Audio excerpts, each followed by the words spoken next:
Are we ready? I know I am. So, whether or not you are, it's time for another episode of the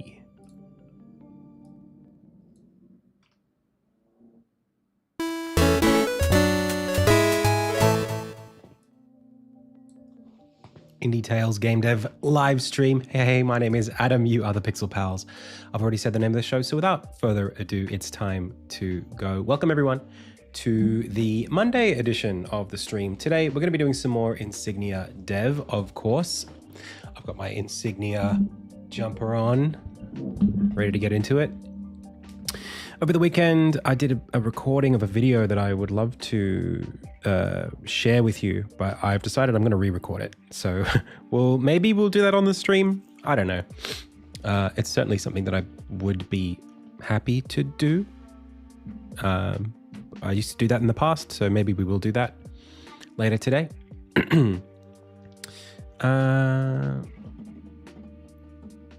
In that case, I should probably change the title to Scenario Edits. Cool. So, yeah, I want to say a big welcome to everybody who's here in chat today so far. Welcome to Void Plane Games. Welcome to Fun TV on YouTube. Big thanks to Shuvi for the most recent follow and Jay Willie for the most recent subscription. Welcome, welcome. Yeah, I mean, I used to do impromptu videos. That's a lot of the videos on my channel are just me chatting over chat. So, something that I could definitely do. All right, well, coming back to Insignia for now, I kind of want to, I guess I just need to do a bit of a reset today. We got that, stand-up energy. We're starting from a new week, new everything. I was doing a bit of work over the weekend on the website with Swizz. We've been cooking up something there. And mostly I've been looking at, well, we kind of did a bit of a rationalization over the Insignia brand. And that brand is something that I'm, I guess, thinking about and trying to work towards. I have this, I'm the kind of person that makes things really complicated. I know that I am that kind of person, but I appreciate simple things. And the challenge that I guess consistently find myself in, just as a person, is that I like the thing that I find exciting about design is making complicated things simple. That's what I like to do. So the idea that like something should be simple from the beginning, for me, it's like a little boring. I kind of want to take something that's got all the ideas into it and see if I can compress it down into something that's nice. So that's kind of where I start. When it comes to Insignia, it's many things, right? We've talked about the sled, we've talked about the columns and trying to carry these big columns on the sled towards the top of the mountain, i.e. release. And and that process is definitely difficult, right? And I've made it difficult. And in certain ways, it can become exponentially difficult the more things that your game is. So for me, this is about, I guess, the conversation around the website and the game all overlap around this idea of brand. And I was kind of lamenting to Swizz yesterday that for me, I guess I get frustrated over the fact that I'm aware of this stuff. I'm aware of branding. I'm aware of marketing. I don't have like,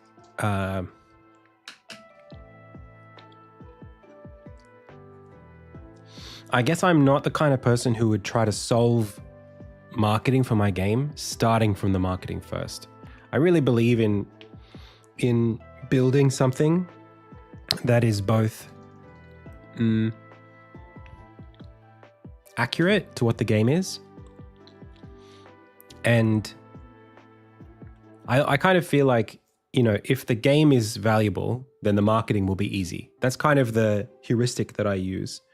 So if there's something about the game that people will like, then all I have to do is express that in the game's marketing. And that marketing is, unfortunately, I guess, the shape that I kind of want Insignia to fall into, that kind of like vision that I have for the project, and just the end goal. It's very ambitious. Okay. Like, in my mind, I see Insignia as this like Harry Potter, Lord of the Rings, Avatar, The Last Airbender level IP wrapped into an indie game that is an action, adventure, puzzle, platformer, Metroidvania. And all of those things I think are attractive. But in the process of a solo developer, me trying to make that, I think what I'm learning is that there are constraints that I have to have in order to finish it. And the design exercise here is really about that compression. How do we take all of those things and then make the thing that is most achievable by one or, you know, a few people that still preserves, right, the things that we care about. We're kind of trying to polish a diamond here, get it all compressed down into the bits that really represent it. And that exercise is really, really, really clear when we try to do things like web design, because you have to make clear decisions about like, what is the first thing that you want to tell people about the game? What's the pitch? And that pitch is slightly different depending on who you're pitching it to. So like a publisher pitch is more about like what makes the game special, what's this about. For a like a general consumer, I feel like the pitch is more about the journey of a fresh IP. That's how I think of it. Like when someone is getting interested in a game that's not out yet, there's this story of, wow, this game's being developed and there's something real behind it. That's, I think, the thing that that gets me sort of, that's what inspires me, is that thought of, oh, this is like an honest to goodness, authentic attempt at making something special. And I personally am drawn to games and IP that are trying to do that. That's just, I guess, and I think other people are too. You know, like when we're watching Marvel films or like superhero films today, we compare them to how the best ones made us feel. You know, when I watch Fantastic Four or I watch Superman, I'm thinking, does this have the source that the Christopher Reeve Superman had? Does this have the vibes, if we're watching a Marvel one, does this have the vibes that the Thanos arc of the Avengers films had? Does this feel like an event is happening that we should pay attention to because the love and care in order to execute on something like this has been present in the process? And bottling that into like web design, I think is all about design confidence. And confidence comes from understanding what it is that's on the sled, right? Like which bits you've sort of, you're not just carrying the raw ingredients of a game, you're carrying like the perfect distilled thing. For Insignia, there is this thing that I think it works its way through the art style into the branding of, not necessarily this, but maybe in a way this. I guess we'll just go to like a random screen of the game.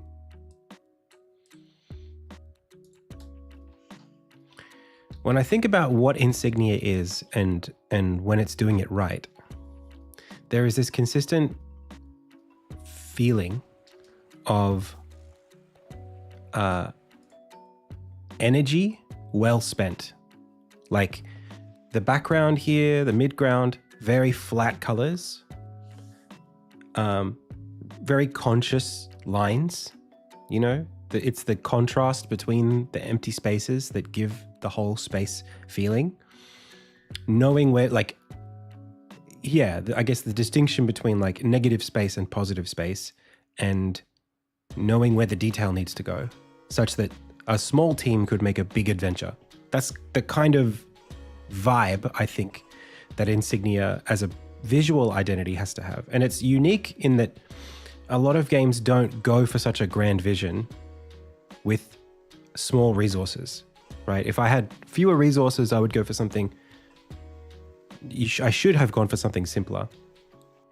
So it's about ambition, I think, that Insignia does when it's right. This idea of big things from small packages, I think, is like there's something valuable there, and that, I guess the word is like efficiency. I want to also carry over in the visual design of the brand. I was talking to Swizz. This is like, I'm getting a bit in the weeds here, but I hope you can appreciate it. It's kind of an interesting thing. It's been on my mind a little bit. Hey, I want to say just, I'm going to address some questions. So that Dev Dylan says, do you draw with a tablet or mouse and keyboard? I draw with a tablet and I use Sprite. The game is definitely more than 50% complete as a project, but not 50% complete as a thing that you can play as a game.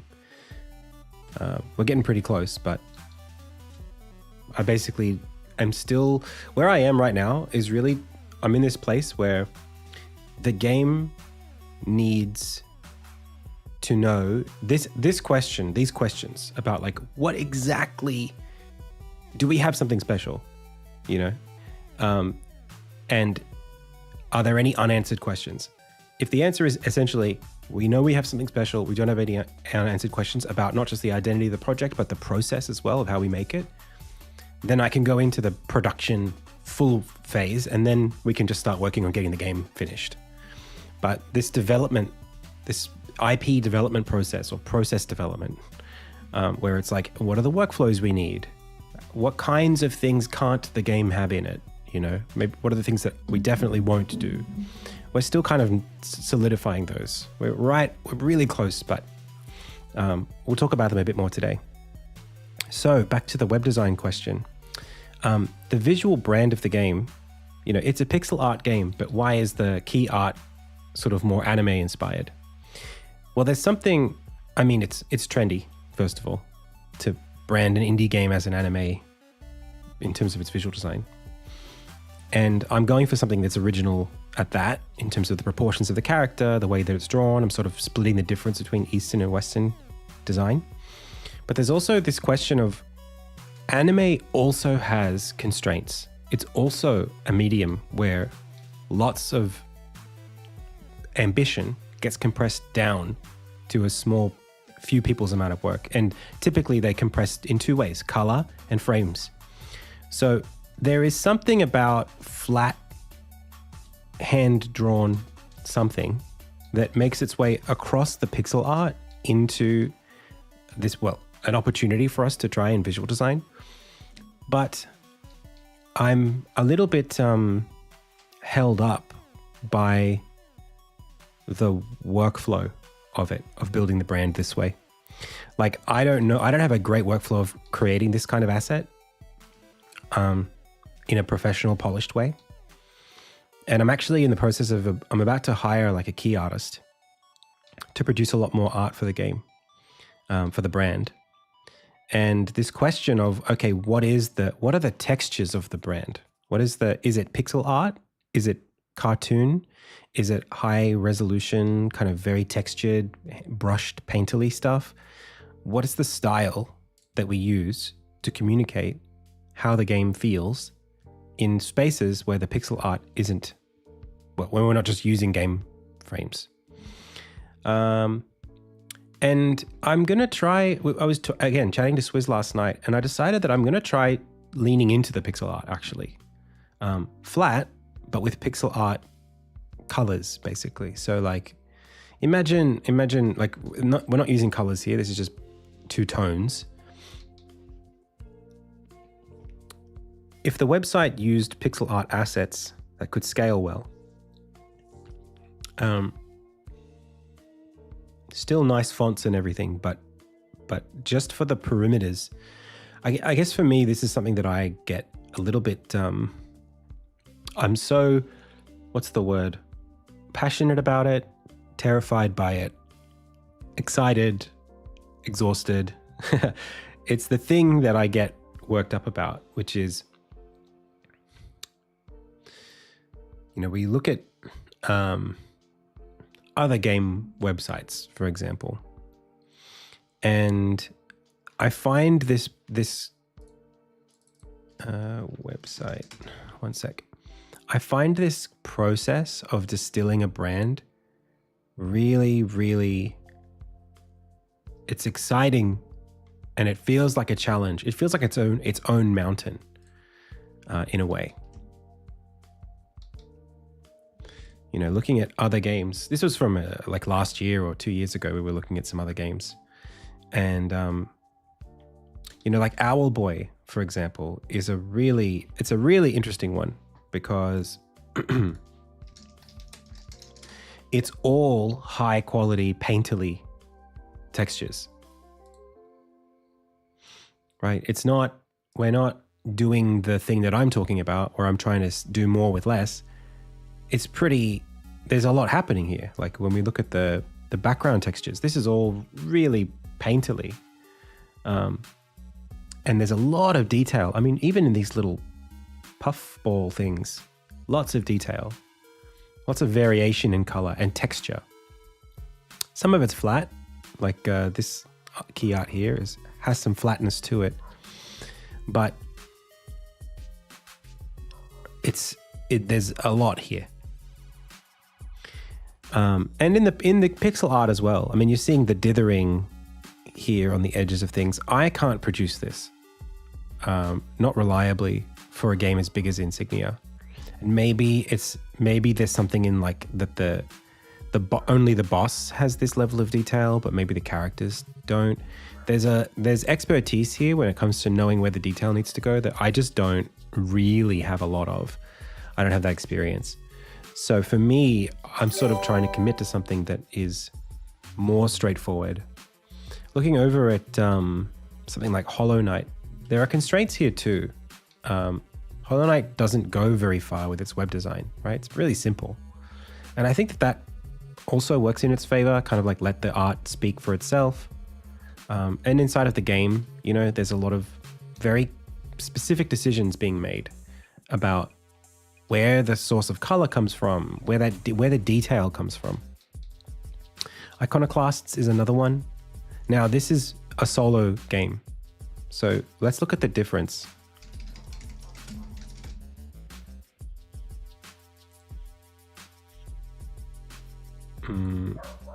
Let's just keep going.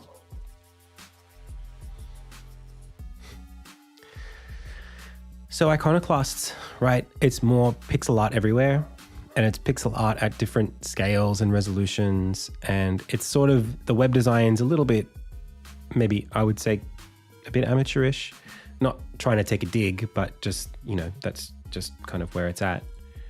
Let me just make sure that, there we go. Sorry, I realized I was a bit dark there. Yeah, not following a lot of the more later trends in web design. They did come out in 2016. A lot of, trying to get the game assets to represent the web, right? Or to be represented in the web. So I think that this is cute. As a website, certainly has that indie appeal. Like, I like it. And I think the brand is clear.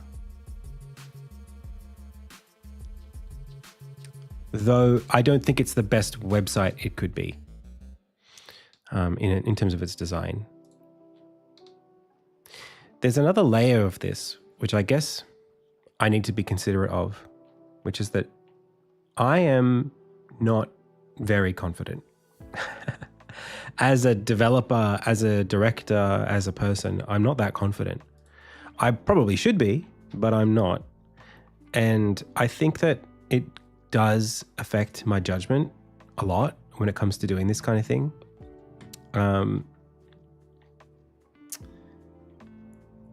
But like when I'm looking at, say, the Owlboy website, this section here where we're meeting the team, right? All of these assets are unique and they're investments, right? Like the team drew these so that they could be shown here. And they don't need to be there for the game or anything else. They are what they are. The same with like this soundtrack, you know, like this is like a custom art piece. If you have the time and energy to commit to something and you know it's going to pay off, it reads really well to me as a consumer. It makes me think that a lot of care and effort went into this soundtrack, knowing that there's a custom art piece for it. That's just how I think about this stuff. And I'm assuming that other people think the same way. I just feel that if there's unique effort, then it's not just trying to recycle or ship something out quickly. It's like there's care and love put into what this thing is. And so trying to establish something, whether it's the textures or the visual identity of the brand of Insignia, trying to establish something that's confident and within my means as a designer. Oh boy, I'm forever chasing that vision. And this year, I guess just like taking a step back for a sec, I think this is like the first year where I've really felt like it's kind of time to start. Sorry, this filter is killing me. Let me just increase this a little bit more. Cool. Yeah, I think it's time to start being more pragmatic about what I can achieve by myself. Knowing that there still will be a publisher. The publisher will have ideas and money and whatever. There's going to be more opportunity as the game goes on. But I think for me, I have to be confident with the opportunity that's already here. And I think that's, in a way, it's like this. Yeah, if you have a game and you want the game, you have this amount of resources and you're trying to make the game fit inside of them. If the resources grow, that's fine, right? Because the game already fits inside of them. But if you have a vision for a game that's beyond your resources, you're kind of always chasing the perimeter. You're always trying to get more on a promise, right? Like, oh, when we have this much resources, it'll contain our game and then we'll be able to produce it. And I've been in this space for a long time. I mean, I started with this, and in terms of resources, and I was trying to build something that was like this. And as I got better, as my resources and my capability increased, in a way, like so too did the game.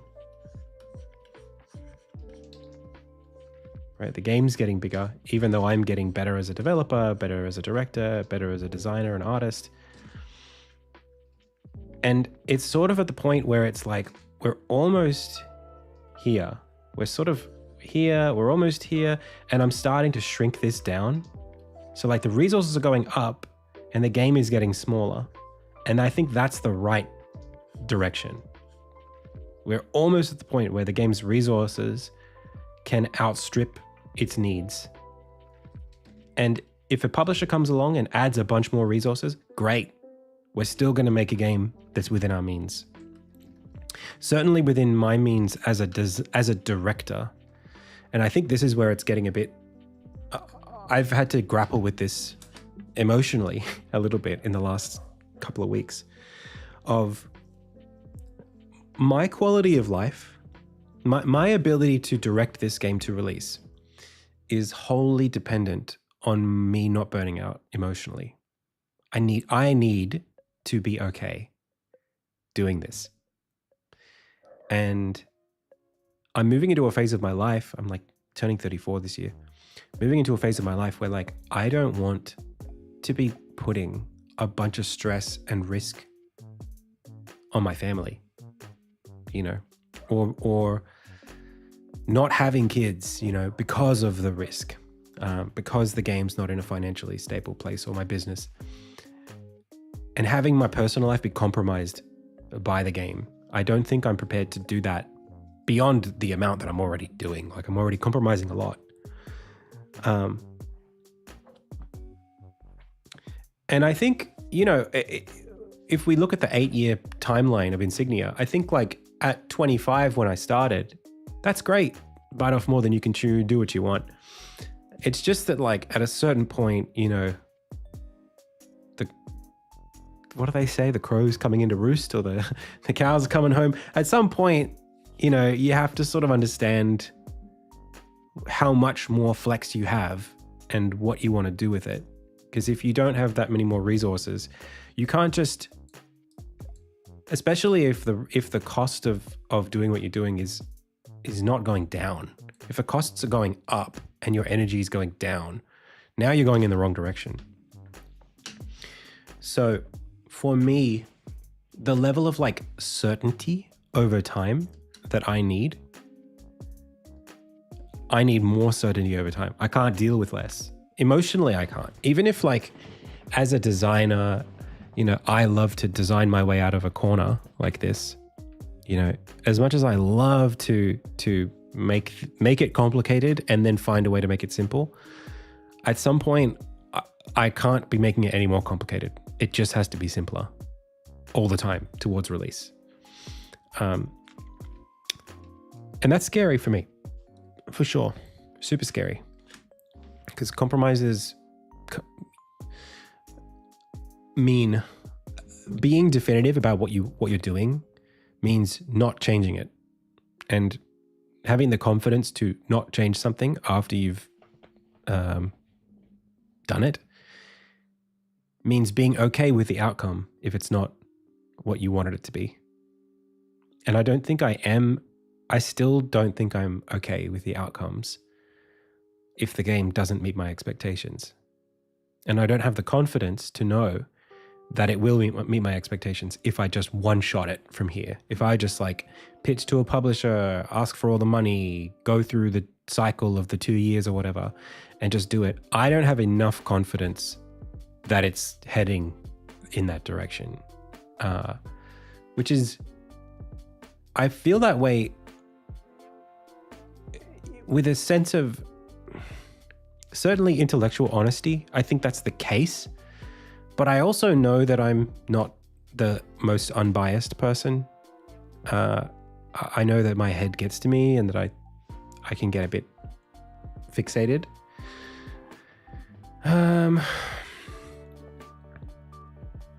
I just don't know.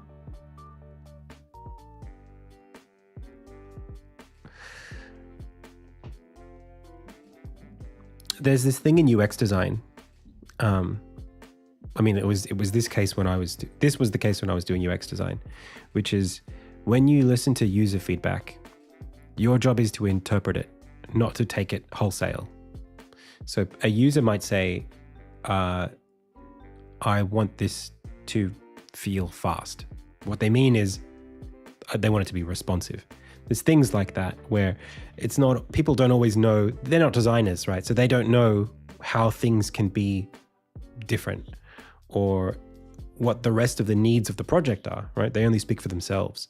So what to do from a design perspective when you get player feedback as a game designer, I'm sure this translates, is not necessarily just implement all the feedback, right? It would be interpret the feedback in such a way where you understand what the stakes are in each of the directions that you're heading in, and then how most appropriately to deal with them, to do with compromise, to do with your vision as a designer and director. Is the game feeling like the way that you want it to feel, not just the way that a single player or a few players might want it to feel? But ultimately, the bigger question is like, for me, I can dance around this idea that like Insignia is 3 different pillars, right? Or however many pillars in terms of its gameplay. I can say, oh, it's action, it's adventure, it's exploration, puzzle, whatever you want. Puzzle platforming exploration with a story. I can do that, but ultimately, and I can have players play test the game who don't like that, right? And I can say, well, yes, you might like a Souls-like, but I'm not making a Souls-like, therefore your feedback isn't something that I'll implement directly. But ultimately, the question does still remain. Oh, that's interesting. I've never seen that before. Ultimately, the question does... What the heck? Oh, that's a less... Why did that... I've never seen that before. L?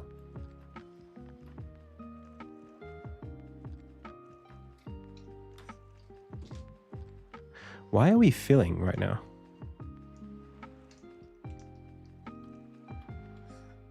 Okay. Ultimately, the question is this thing that I'm making, as it is right now, is it viable? As in, can I deliver this? And if so, is it fun? Or a better question would be, is there an audience?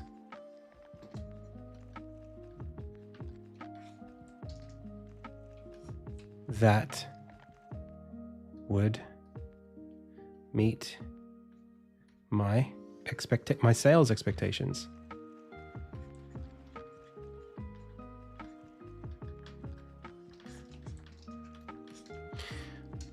These are the questions that I have to really answer when I'm trying to interpret the feedback.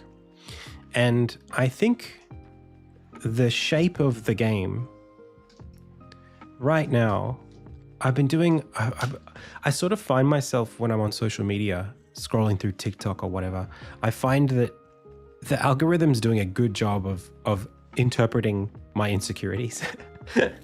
I must have Googled something and then it comes up in a TikTok and then I watch the TikTok and then another TikTok and I sort of like find that my environment reflects my internal struggle. And what I've been seeing a lot of recently actually is it's fantasy authors, like young modern fantasy authors writing like romantasy or like Dungeons and Dragons kind of slop, which actually is a very similar market to, I think, indie games, in that it's a bunch of hopeful young people trying to create something original in a very saturated market. And they have ambitions and they know what they want it to feel like, but whether or not they have the skills to deliver, whether or not those things have the skills to deliver, those writers have the skills to deliver is a different question. And their relationship with reality as authors is it's one that they constantly have to grapple with, because you have things like TikTok and social media in general that kind of warp the perception of like what's valuable. It's it's a complex space, because in some senses, good writing has changed a lot, I think, over the years. I had this epiphany like 2 or 3 weeks ago, where it became clear to me that like when I think about J.R.R. Tolkien and his style of writing, it feels like, I sometimes think, how could I ever write something as artful as this? There are so many of these like lovely archaic words that get thrown in. He's obviously a linguist, he's a philologist, so he's a professor, first of all, of language. But also, I realized that like actually in the early 20th century, a lot of the words that he used were commonplace. And if I compare that to the early 21st century, the reading comprehension of people that are reading like young adult fantasy right now, they're not the same audience that J.R.R. Tolkien had in the 1940s. I can't remember when it was published. So like what people are capable of reading or what they relate to, right? The audience, we're talking about the audience. Is there an audience that would meet my sales expectations? It's like, who are we writing for when we're writing a book? And there is something about, when we're talking about value here, I think it's really interesting to compare kind of like what do we mean when we talk about if a book has good writing? What is good writing? Because there are some things that are superficial that we're talking about, like that have to do with, I guess, something like, there's things like originality that we think about here. Are the ideas original? There's also like standards, like just writing standards. And there's also just, in writing, we're talking about also storytelling. And this is more, I think, the thing that's a permanent, this doesn't change. Or maybe it does change. Like, how do you keep readers' attentions? Maybe like I've been thinking about this a lot. Maybe like there is a form of novel that doesn't exist yet that would be more popular than the standard novel today because of how people consume social media. Like, what's the TikTok version of a book? Like maybe it's something closer to manga, the way that manga comes out in volumes of like a few pages at a time, a chapter. Like maybe you could write a whole book releasing one chapter at a time, and that somehow that would be more interesting. Or like novellas, essentially, like a series of novellas in a serial process. So I think some of storytelling doesn't change. Like what makes for an interesting story, I don't think that changes. Although you could say oversaturation of certain ideas could get in the way. Like if everyone's writing young adult sort of hero's journey fantasy, maybe it becomes trite and people don't care about it anymore just because it's oversaturated. So there are shifting goalposts. The standards change, right? The words change. Originality is obviously subject to what's popular. So these things all do relate to each other. And I think games are similar. And for me, as the director of the game, I'm starting to appreciate more the relationship between these two things, or these three, however many things there are. So good game direction is kind of similar. And I think that the answer for all of this, my intuition tells me that the most important thing is to have a relationship with the audience.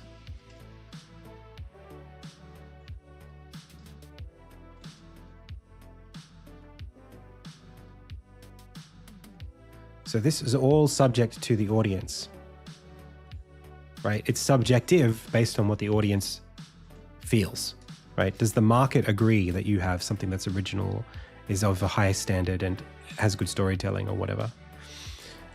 So for me, I think like as a designer, my gut tells me that, okay, you need to have something that you can play, that you can have a relationship with as the director, that models something like what you would expect an audience to feel before you can expect an audience to feel the way you want them to. As in, if you're reading your own work, if you're playing your own game and you like it, that's a good start. For me, I think Insignia is a project that for a long time, it's been moving in a direction that has made it harder for me to do that. This isn't new. I'm not like debuting a new change or anything for the game. I'm just sort of reflecting on the kinds of decisions that I'm making and how they affect things, and what kinds of decisions I have to be making as we go forward. So like this last couple of weeks, we were talking about splitting up the levels. So on Friday, I worked on a new level chunk that replaces a bigger section of Chapter 1's Crucible Dungeon, which previously had 3 different challenges in it, in the one room. Now it's got 3 different rooms, each with 1 challenge. And I think for me, I was trying to, I've been obviously second guessing everything that I do, right? I'm like looking at all my design choices and I'm thinking, is this right? Does this actually feel better than it used to? Am I just going around in circles? And I think the answer to that question is, it actually doesn't matter if you're going around in circles. Like, even if this is the same as what it was before, but I have a better relationship with it because it's easier to produce than this, that's good.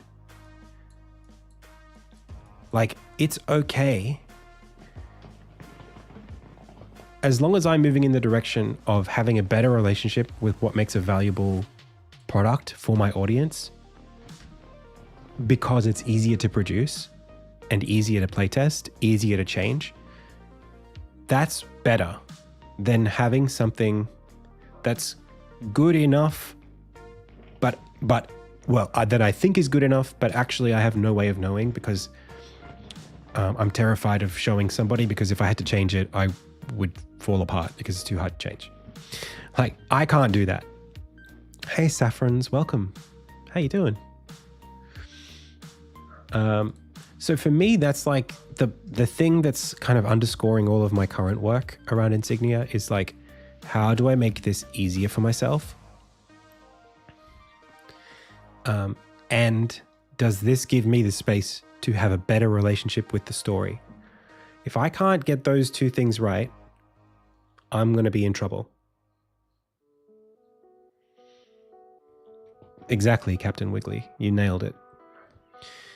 Imagine if I built Insignia and from here on out, for the next 2 years, I couldn't afford to iterate on anything because I just didn't have the confidence that I didn't have a workflow that allowed me to iterate because the timelines were too tight. My process was too rigid. That scares me more than the game taking too long to come out. More than anything, I feel like committing to a process that's not flexible when I know how much flexibility it's demanded of me so far, that's like existential petrification. Like, I just cannot, I will not do that. And I think that that's what's been, I've been really anxious recently because in my timeline for the year,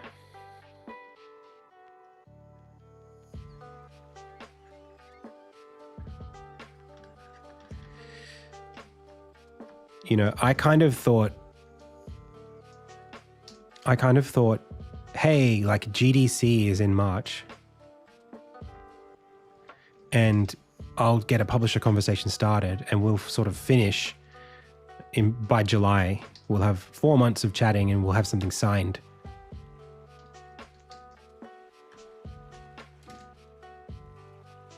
by like July. That was kind of like in my mind what I was hoping and thinking.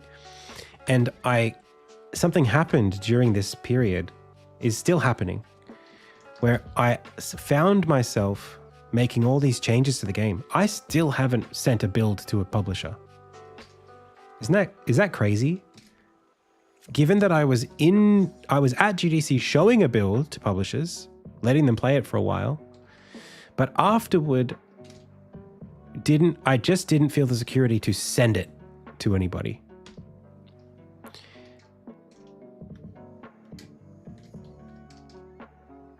Send it right now. Well, there's something here, right? There's like a little internal war. Two parts of me. And this is why I've been feeling so anxious and so burnt out and so exhausted the last week or so. Last 3 or 4 weeks, actually.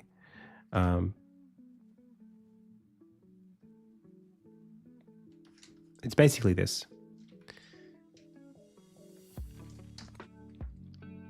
I have expectations.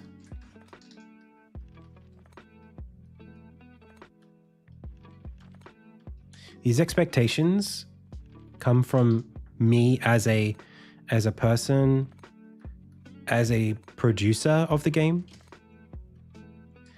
as the financier, right? The person who's put in all this work, right? Like a stakeholder, I should say.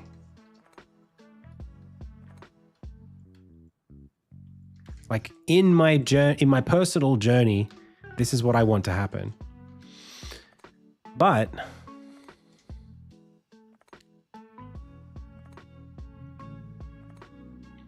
practically speaking, these are expectations set by a man in March, right? Or even before that.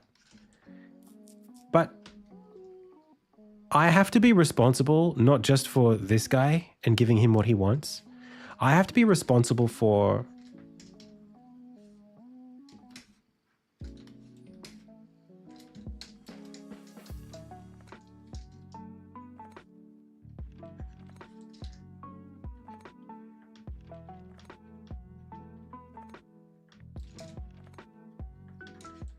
the release date, Adam.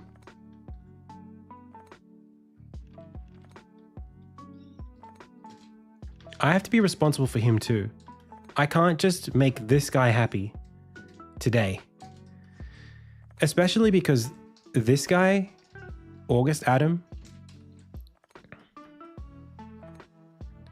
is more informed than March Adam. I know more today than I did in March.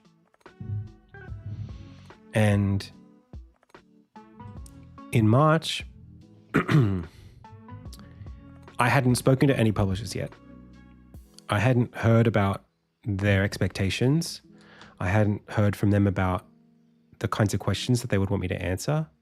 And having now spoken to a bunch of publishers and had those introductory conversations, it's pretty clear to me that I actually don't have a great answer, or didn't in March have a great answer to some of those questions.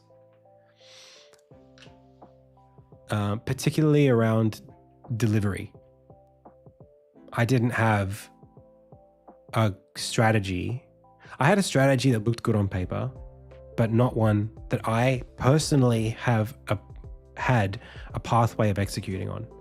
That's why I haven't sent it yet. It's like when I looked at my process and I looked at like where the game is, it's like, hang on a second. There are some major things here that you can't solve unless you change certain parts of the project. Don't have to be major parts, but you have to have a better answer than I'll figure it out. Or I'm going to do my best impression of an answer and hope that convinces them to give me the money anyway. I just am not that kind of person. Unfortunately, I'm too honest. And I don't trust March Adam. I don't trust him.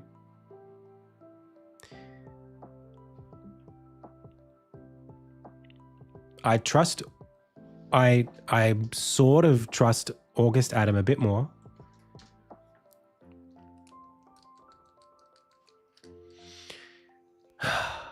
But March Adam was a... I mean, we spent... The reason why this has even happened is that over this time, it's given me the space to look retrospectively on how we went from July last year to today, or to end of March. So this is when we got the grant funding. This period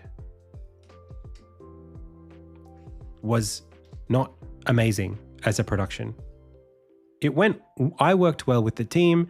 The team was happy to work with me. I was mostly happy with their work, and I'm happy to continue with them forward. But there are aspects about the game's quality that I don't think we had the scope to solve in the time span that we had. We weren't very adaptable. And the things that the design decisions that I made, or the direction decisions that I made at the time, carried with them, I guess the better way to put it would be, the process that we did was too one shot. And the turnaround time between building something and prototyping it and testing it was terrible. We basically didn't have the flexibility to test things and get feedback on them early. And we sort of just got all the work done and just said, okay, we're done. You know, I don't think that was conducive to having it be where it needed to be. Because the thought was, you know, by March, we will have a perfect vertical slice of the game. And the work that I've done since then, just on my own, is like crazy critical. When I look at it now, a lot of the, I guess the gameplay experience is like a few different things, right? It's like the story and the spaces, right? Like this is the level 1, this is level 2, this is the town, this is your home. Just populating those things with assets is like one part of the game.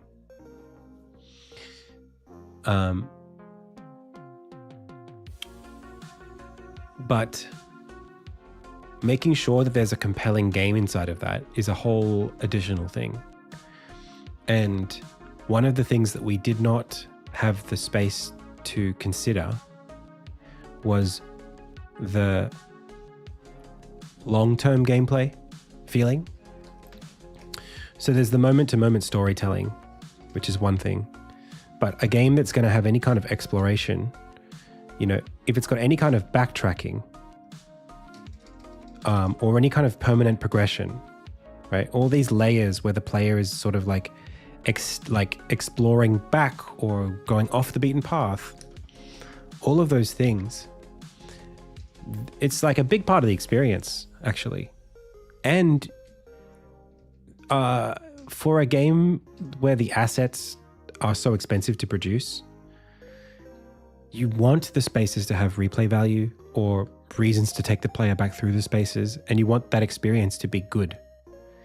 Otherwise, player motivation is just something that you can't capture, you can't pace, you can't do those things.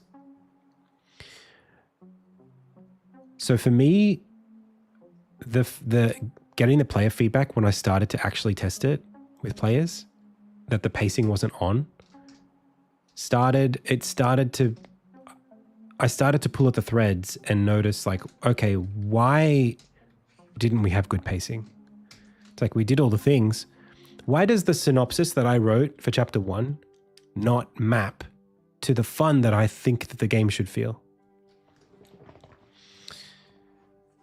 That's the thing that I don't like. It's like the vision and then the result. Those things need to be really closely overlapping. In fact, we did a little diagram some time ago,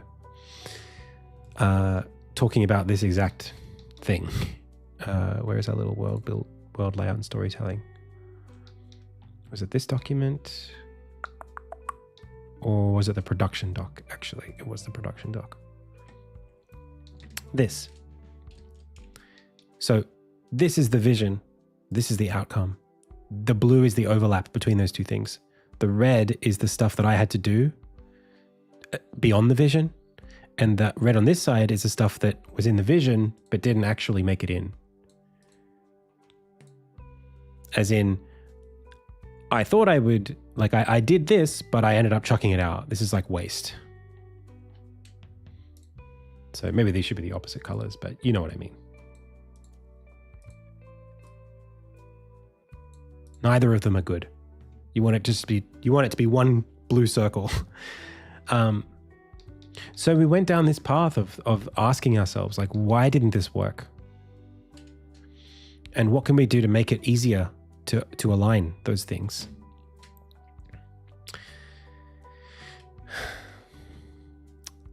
And I think that for me, simplify the game ended up being the answer. You can always add resources, but you have to also simplify the game if the game's too complicated. It's too complicated for me to enjoy making it right now, or was when I wrote this in last month. So refining that process is really important because it needs to be easy to make the game. And there were a few things that we did to make this better since March or even June when I was playtesting.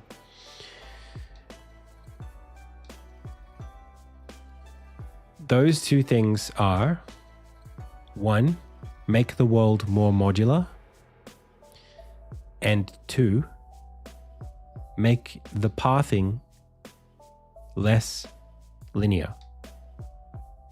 Or I guess make the shortest path to the end shorter.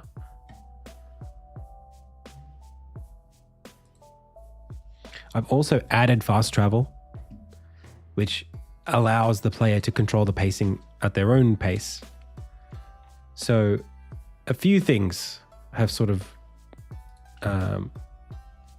happened that sort of changed the trajectory a little bit. I don't know where I put that stuff we were talking about. It might be here.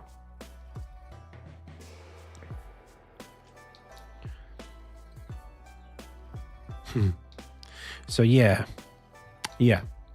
This is us talking about the concerns and what we're going to do to fix them. So again, shortening the core game loop, super important because you can validate it if it's shorter, easier. We still need to refine the approach to pixel art. I think I've built a really, really, really, really, really good and promising, I guess, my career as a pixel artist has trended in the direction that I really like.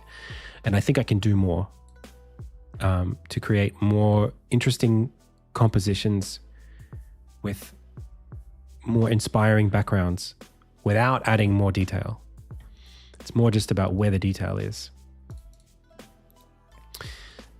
Shrinking the size of each level, compartmentalizing them so that they can be more interchangeable for rebalancing, rearranging the story. And we haven't yet got to the point where we're doing that for enemy design or abilities just yet. If I had it my way, I would, all of the work we've been doing, so this is us thinking about it on an art level, this is us compartmentalizing the level designs. I've rewritten parts of the story to make it easier to traverse, to make more of the spaces optional, giving the player answers earlier and letting them explore earlier. All of that is good. The only side of this that I haven't explored is the enemy design. And well, that goes hand in hand with ability design. and whether or not that needs to change drastically going forward. And the way that I would do that, or at least validating those two things. And the validation I would need to do really just comes down to the longevity of the abilities. Like, do the 16 abilities that I have planned work? Do they yield interesting enemy designs if I try to build enemies around them? Are the principles that I used to design those abilities still good for this new direction, or that send me down a path that's not as interesting? For example, is it 16 flat abilities, or is it, say, 8 abilities that you can upgrade each? You know, maybe going down the RPG layer would give a, different and better feel. I don't know yet. I'm happy to just keep going as I'm going. But it is interesting when I'm thinking about the level spaces and the puzzle platforming element of the game. Does the current set of 3 abilities even yield one chapter of interesting puzzle platforming? That's another question. We'd have to do some more playtesting to get to that point. I think actually, if I'm being honest, my gut is that we definitely understay our welcome currently. I think most games reuse the same puzzles, the same puzzle pieces many times over before they kind of exhaust them. So probably it's fine, if I'm being honest. It might not be groundbreaking when it comes out, but it's definitely enough to carry the story. Because there's like 2.5 hours of gameplay here.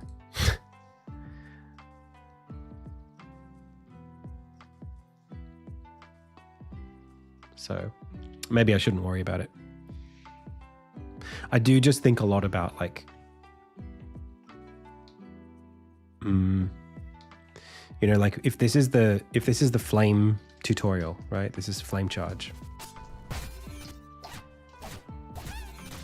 How long should this be?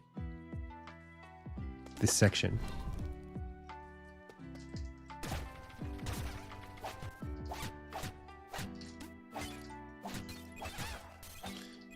Should this be everything you can do with flame charge?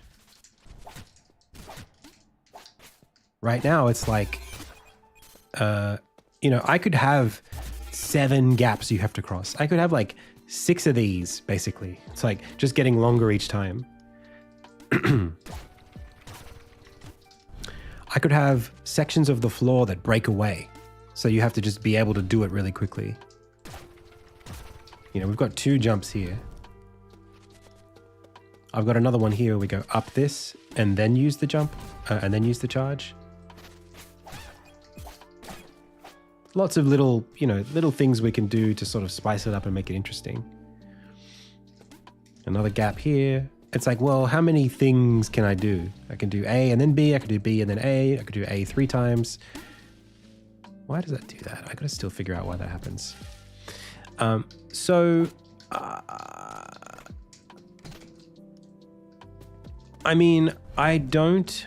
I think one of the challenges right now, we were talking about this last week, doing some design.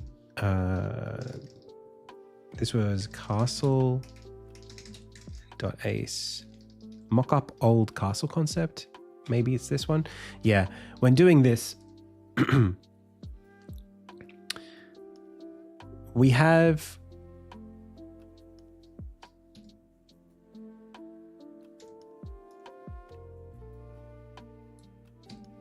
there is this concept of like having the level design inform the player on how to use the abilities, or having the level design be the levers, right? These are the tools that the player uses the abilities on in order to do A or B or whatever, or the enemies as things that the player needs to use the abilities on. I think ultimately, like, we can create that variety. It's just what needs to happen to make that, like, in order for the player to look at a space and say, I need to use flame charge here. Is that telegraphing? Is that just having them try stuff? Like for me, when I look at this, there's nothing really about the gap that says use flame charge. And there's nothing about the gap that says jump and then use flame charge. Though that's the solution to the puzzle. You can't really get across if you just use it.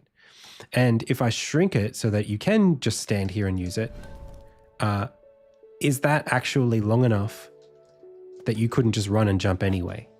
So it's like, that makes it a soft puzzle, or a blurry one, right? Because if that's the answer, if that's the only answer,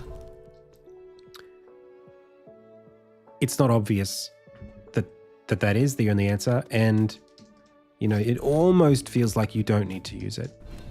And that's partly because you can jump. You know, if I took away the ability to jump and then I made the charge, well, if I took away the ability to jump, any gap would be a gap that you had to charge across. It would just be there, evident. So it's certainly interesting, like, how puzzly do I want the game to be? Like this thing, you can only attack downwards to make it go. So there's something in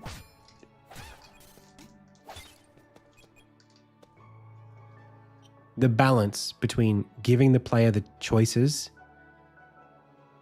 giving the player the tools, and asking them which tool do you use, versus the tools being really obvious, but saying, where are the tools? So like here, I can't climb up this, but I could if I had the green wall climb ability. So now it's like, oh, where is that in the level? It's a bit of a hide and seek situation. Oh, there it is. Now I can go back over and I can use it to get across here. So that's, in a sense, a kind of puzzle. It's just that you didn't have the piece yet. And it's actually quite an obvious one. Again, you can't climb this without it. So this is one of those more explicit puzzle pieces. The flame charge doesn't have one of those yet, but maybe I could make one, like a level design element that required you to use the flame charge to get across. Hey, Gerhua, thank you so much.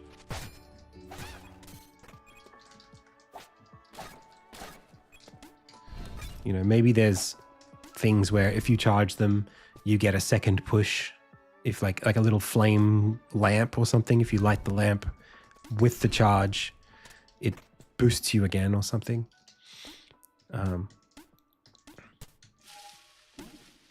Or like I was thinking about like a wire that you use it on and then you ride the wire all the way along.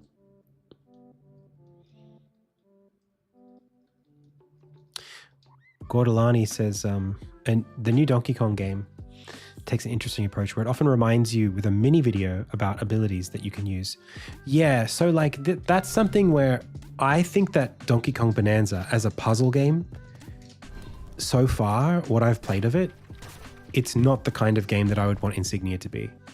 But it is the kind of game that Insignia is kind of shaping up to be. It's like, it's full of these implicit puzzles that you can solve by brute forcing or by sort of just doing whatever.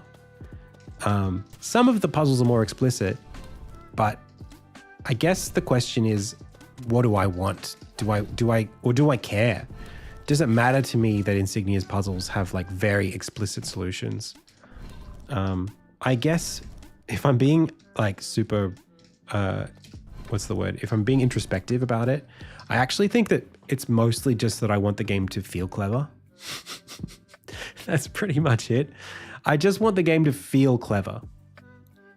And there's a satisfaction that I think that you get when a game has a pretty explicit puzzle system and you get the right answers.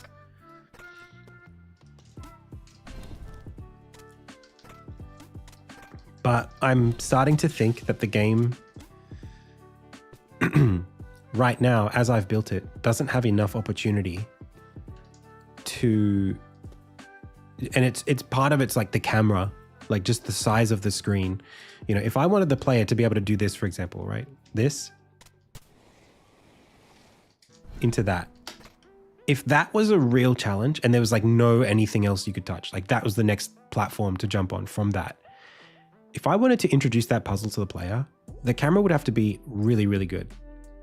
I'd have to have the camera from up here. I'd have to zoom way the hell out, which I can do, but I'd have to be really explicit that like, hey, that's the next thing you have to go to. Can you do it?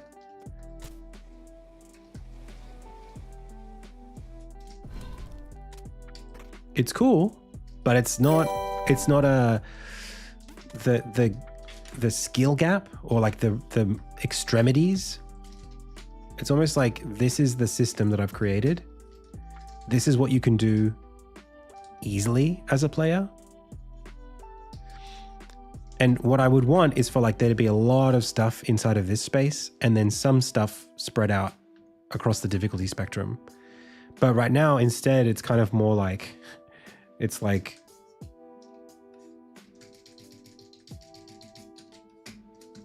well, there's a few things you can do.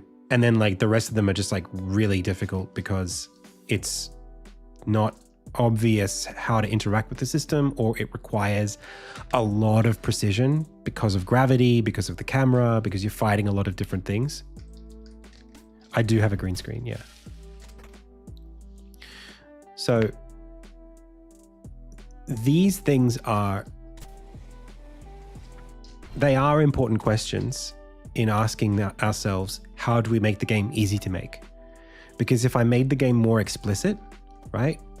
You see green peg, you use green, you see green hole, you use green peg, right? That is more explicit and it's easier to teach the player.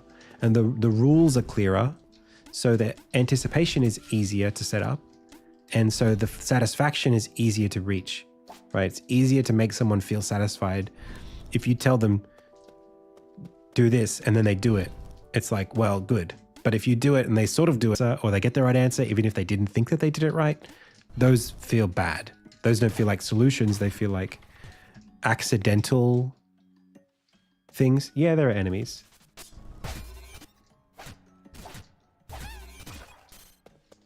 The enemies give you the abilities.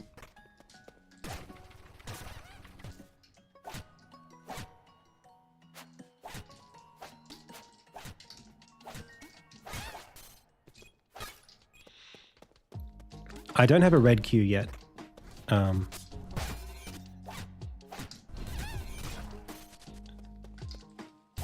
But I could. Oh, he always gets me, that guy.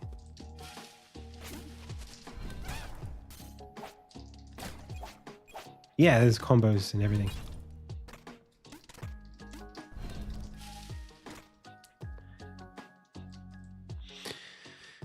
This is a bit nebulous, but what if you re-engineer how the player experience is such that the players are curious enough to try and solve the puzzles without being guided to them?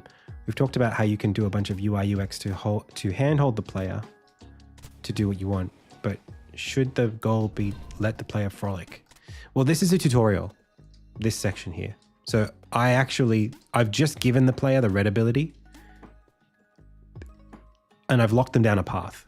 I don't have to tell them to use it because they're here to use it. So this is a very like Breath of the Wild style tutorial where you just like give the player a power and then task them to getting to the end of the room. It's kind of, it's very straightforward. The exploration elements of the game are important, and having there be a bunch of implicit things or things that they can figure out, that's the job of the overworld to me. So that's the job of like, oh look, there's a wall. I wonder if I can climb up this wall using the wall climb ability I just got. Oh look, there's a gap that I can't cross. I wonder if I should use that flame charge ability to get across the gap that I couldn't cross. It's stuff like that that I think in the explorable part of the world, that's where I want that to be. So even things like what I'm saying right now, this is helping me get more confident because it's clear that I've got a vision. And the challenge really is making sure that the story doesn't inhibit the player's ability to explore this way. Rather, they feel encouraged by it. You know, the story propels them into exploring the world. There was an interesting rewrite concept that I had last week that I don't know if I should explore it, but I'll think about it. Where unlocking these abilities, previously you unlocked all 3 of them in one room. Instead, if you just unlocked the first one, just the wall climb ability, that you have to then use it to find the other crucibles in the chapter. So rather than going, here's 3 abilities. Do I have a job outside of streaming? No. Well, yeah, I'm a game developer at the moment, but not every month of the year. Most of the time, I'm just a streamer.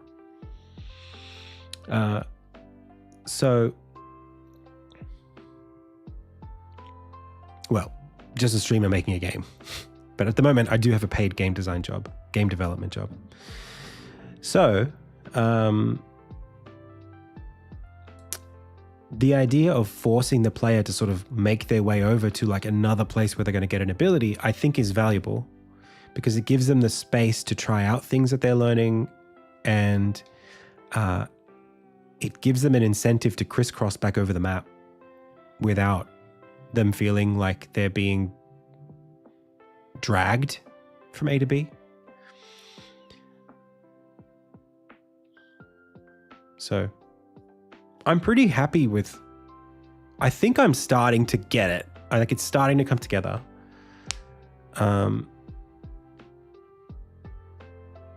If I was like brutal right now, I would consider a version of chapter 1 where the first day doesn't happen in the first day, where instead I let the player pass by the town.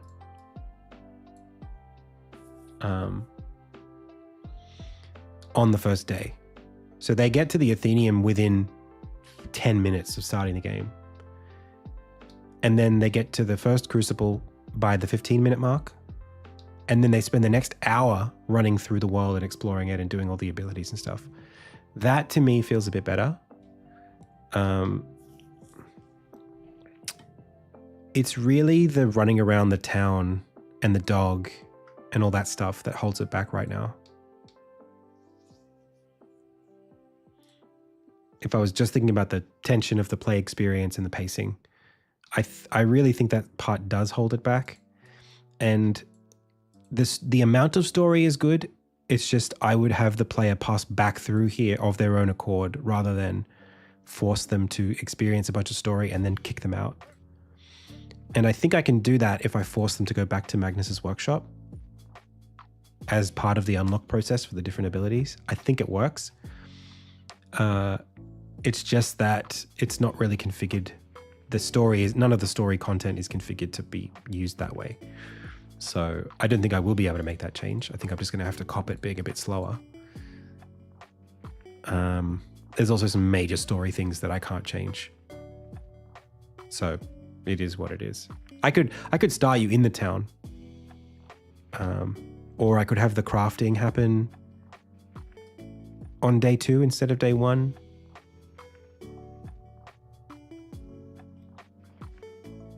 I don't know. I could definitely start. I could just pop you outside the town at the start of the game or inside the town. It's not really important. In the main game, I'm actually happy for you to spend 10 minutes running around the town. It's not a big deal. It's more about the demo. But I think it's okay. Yeah, I agree. It's just going to appeal to a different kind of audience. And the game is probably always going to feel a bit long-winded in general. It's just going to do that because it has a lot of story to tell and there's a lot of gameplay.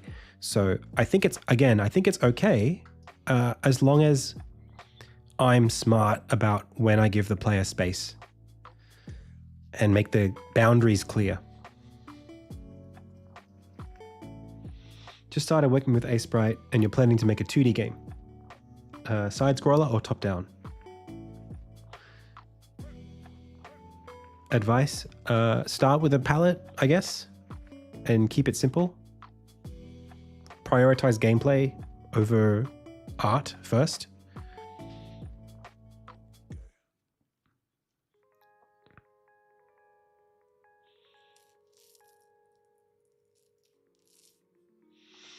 The red of that strike plate on the pulley isn't helping with the hedgehog's inability to interact with it. The hedgehog's inability to interact with it. Are we concerned about the hedgehog interacting with the plate? Because they happen to both be red?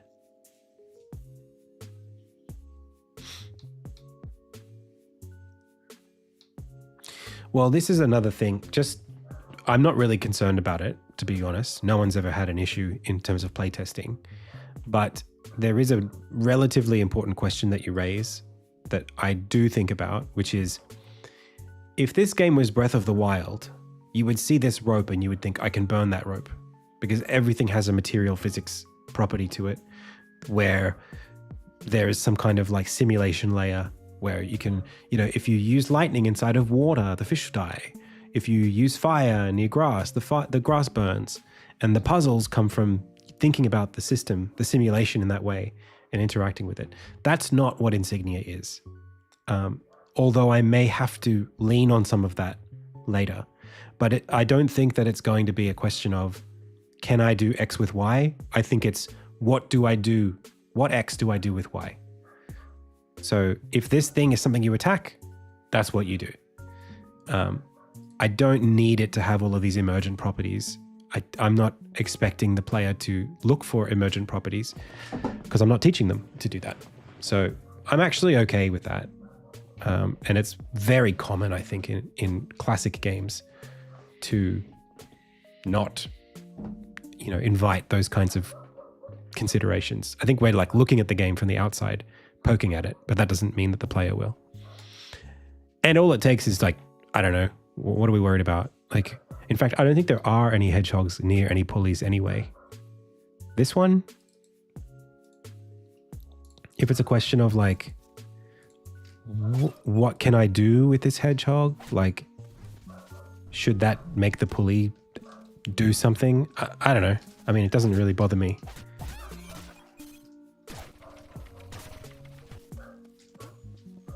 Anyway. So, where does that leave us? I think I feel really good about that recap. I think that gives us a pretty clear, like, compared to how I felt last week, I think I really just needed to grapple with this stuff a little bit. The hedgehog ability. Right, but again, like, what would you expect to be able to do with the hedgehog ability? Again, is it just to burn the rope? Is that what you actually technically can hit it? I probably should take that away. But it's not the kind of ability. I mean, like, it will go off if you use like the yellow ability on it. But is it just the color red that we're concerned about? Like the burning the rope with the fire? Is that the idea? Anyway, like I said, I haven't had any issues with it. No players have been like, what do I do with this?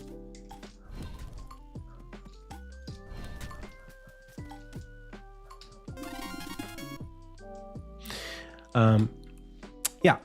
So, yeah, feeling a lot better than I did last week. It remains to be seen whether or not splitting all of these levels up into smaller chunks is better. I'm still going to commit to it because it's at least easier for me to edit. And that's enough. That's good. That feels good to say that. Like, and I need it. I need to be able to feel confident saying things, making decisions. If I don't, then what am I doing here? Okay, cool. And it's important because like this story moment before was baked into a bigger scene and I could never hot swap it out like this. I couldn't say, okay, I don't want this to happen here. I want it to happen there. That would have taken me hours before if it was part of its own scene. I mean, if it was part of a bigger scene, like if this was attached to this scene, just further up, I would have to sort of like move the whole scene forward or back, which would then have implications on how this part connected to all the other stuff. So making things smaller and more modular is better. I think it's a good idea. I think it's fine to still have big scenes. It's just that those big scenes should be gameplay and not story. So yeah, let's keep working. I'm going to take a really quick break and I'm going to come back and I think I'll just continue chopping up these. This, and then one more. Hey, Ronnie. So we'll do the snake ability test next. I agree, Eyes. Yeah, I think so too. Like being able to, oh, I don't know if oh yeah, there.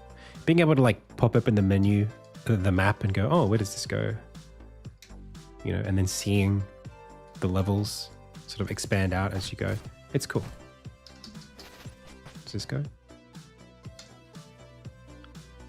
It's even genuinely, as even though I'm the developer of this game, it's exciting to see this, to see the empty boxes. Like I'm curious where it goes, even though I've made the game.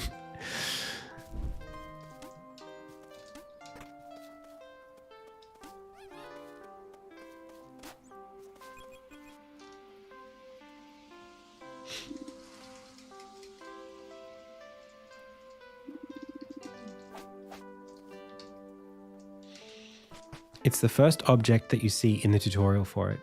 Yeah, but it's not the first time you've seen the pulley levers. You've seen the pulley levers like half an hour ago. You've been using them to get to this point in the game. They're not the first thing that you see here. So like, if you get to that tutorial, you'll have already done this a few times.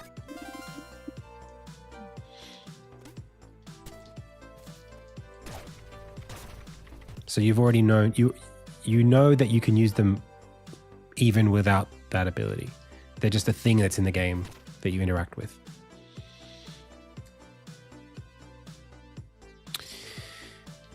Okay.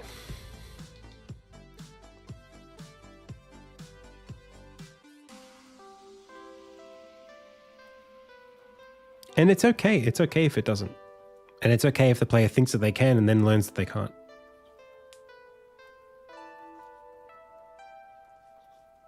It's fine. There's no penalty to getting it wrong either. Like trying it here doesn't do anything.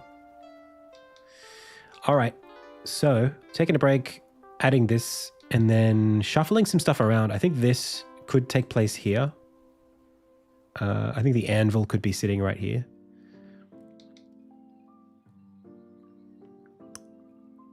And I think that this cutscene with the boss fight we might be able to push this to the top of the bridge.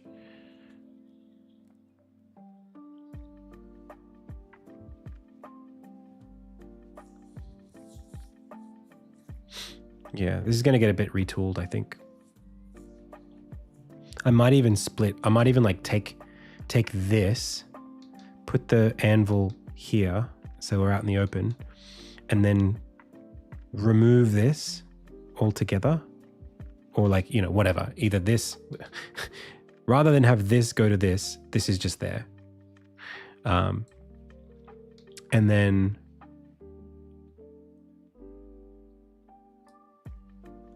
then it'll just be like the rise up to the bridge.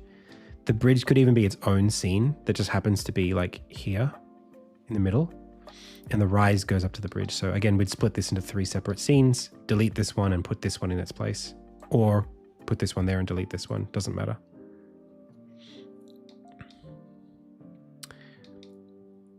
Okay, back in a bit.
Okay.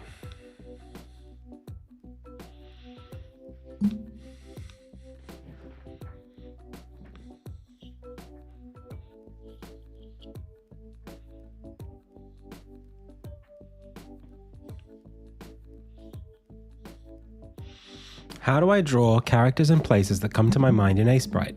Sorry, I'm asking because I've never drawn before.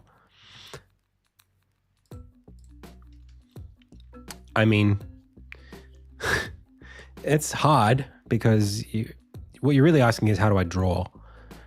And pixel art is not necessarily the first place you would go to learn that. It's a place you can go, but it's not pixel art specific how you go about learning to draw things. You can check out my YouTube channel and you can check out a bunch of tutorials there. I would say you have to be able to translate what comes into your mind into something that relates to the medium.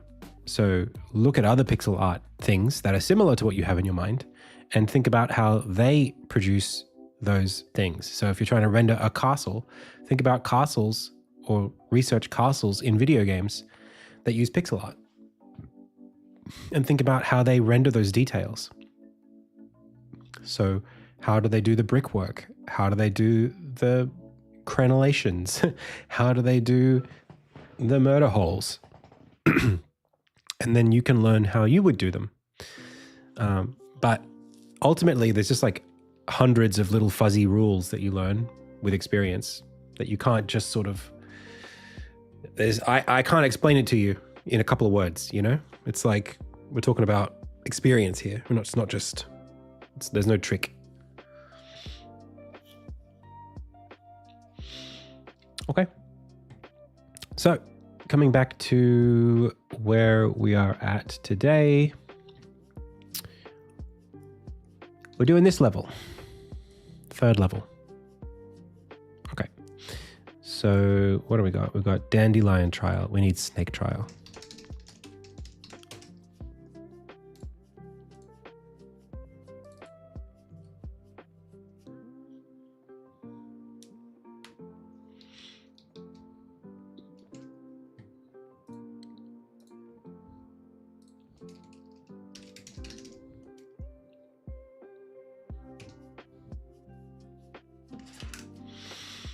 Okay, well.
Well, it's a bit more complicated than that.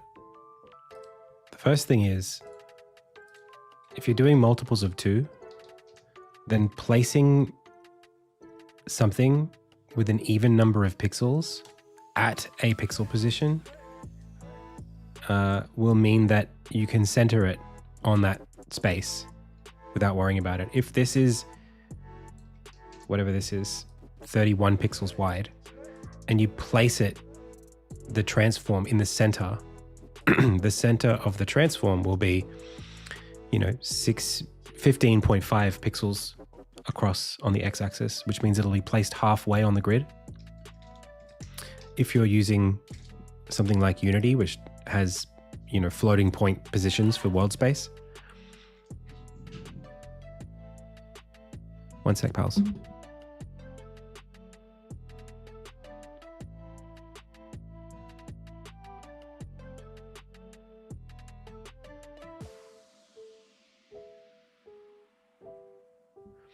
So that's one reason why you go for multiples of 2 or just even numbers. The next is that, classically, multiples of 16 or 8 are what were used, but that's mostly because of, I guess, memory concerns. Like 8 by 8 is, you've got 1 byte of info per row on like a 1-bit color space. So you've got like a byte here, a byte there. Like you can sort of like think about how they would try to store that. And they would do funny little tiling stuff to make stuff work.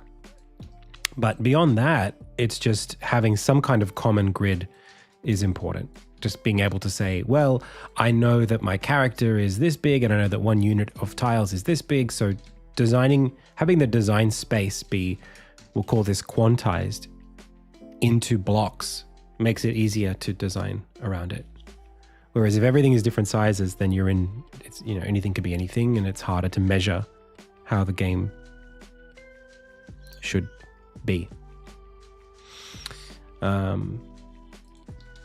But you don't have to do anything in any multiples of anything if you don't want. I mean, there are some sprites in my game that specifically I want to have 1 pixel. Like if I'm doing like a perfect thing like this, sometimes I want the middle of this transform to be actually the dead middle.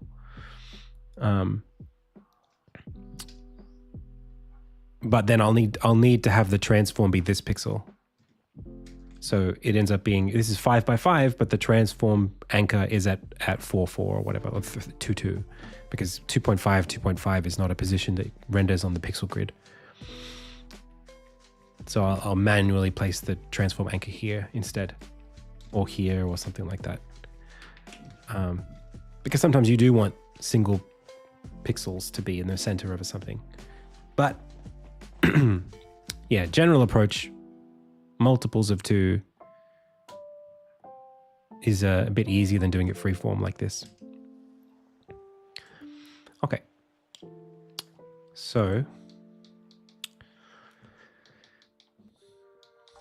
that's okay.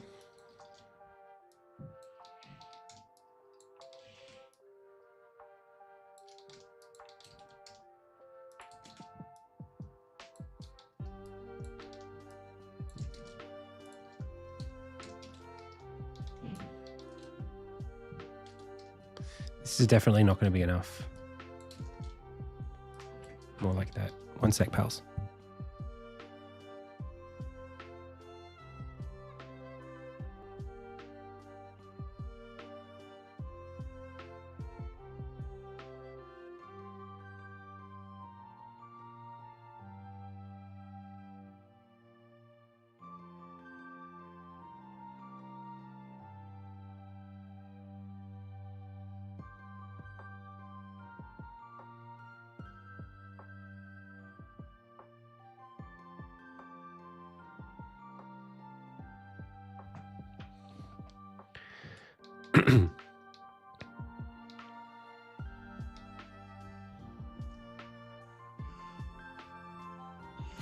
So what are we going to do here?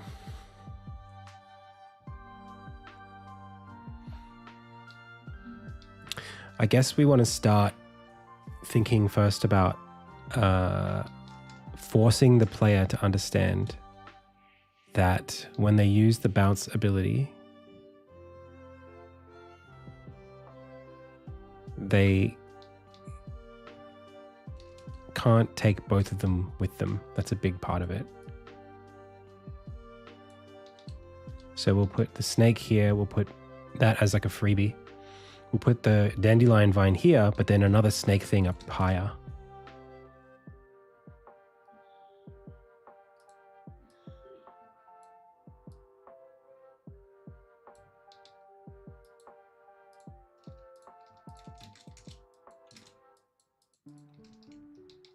Let's just try that. Okay.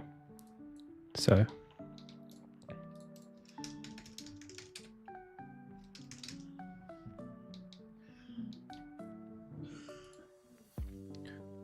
what is this level called? Dandelion Trial. Oh, yeah, it's right here.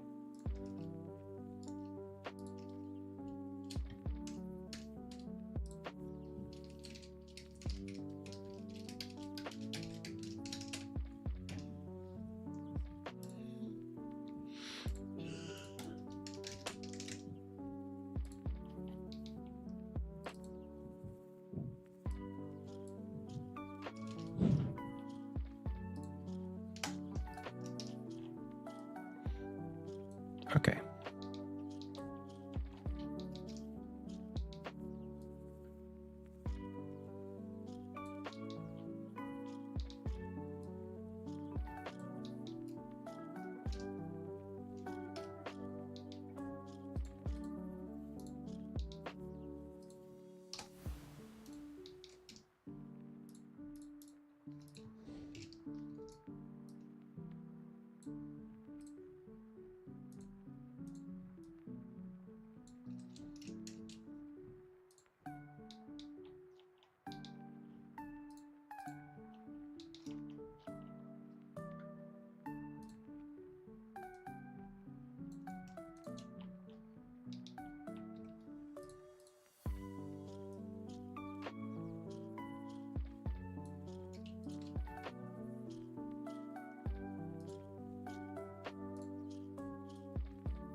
I probably could use a spawn system for these.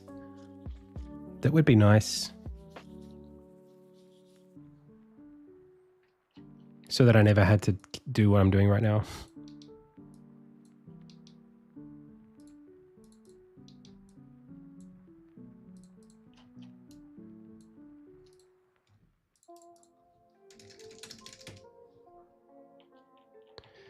But it's okay.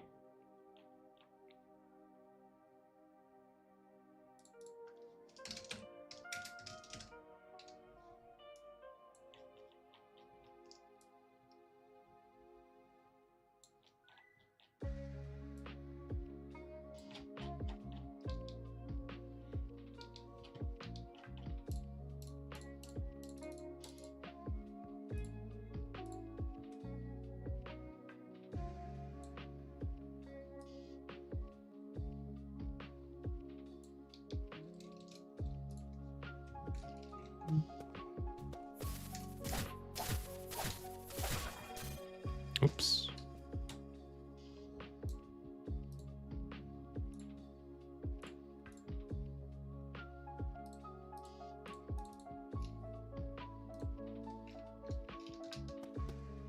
It's looking a little bit high. Yeah, thought so.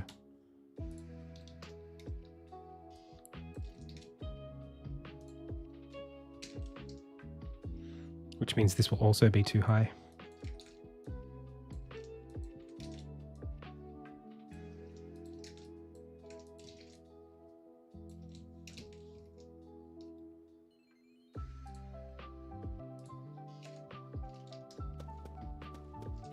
Oops.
Cool.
Can I just jump off this early? I totally can. Whoops.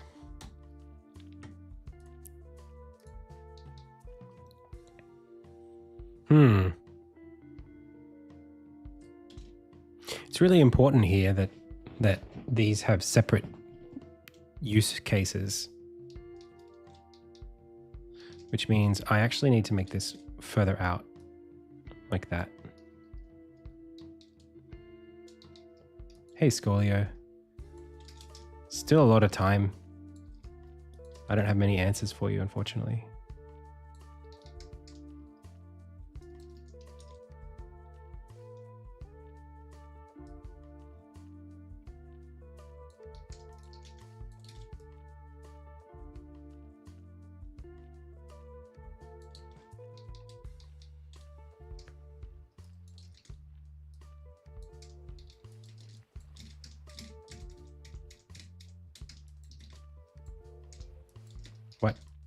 What?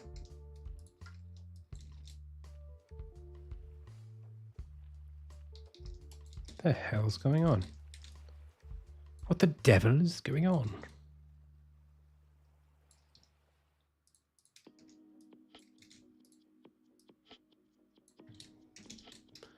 Yeah, that needs to be a bigger gap so that you can't flip off of it.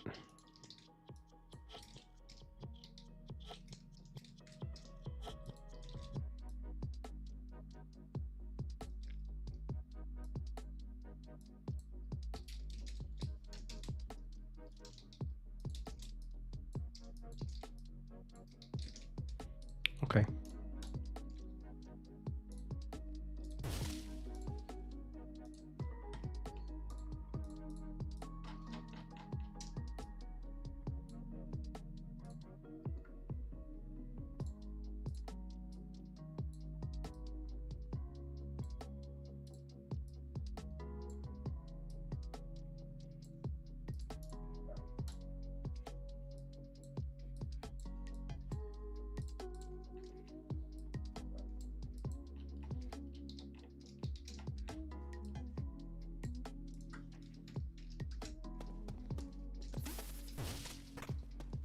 So we can do this.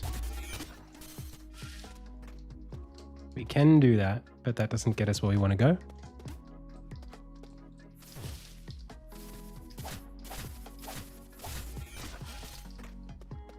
Instead, we have to... I guess we need to be able to do that. Or we could just do this. Make it a run-up. That's actually kind of cool.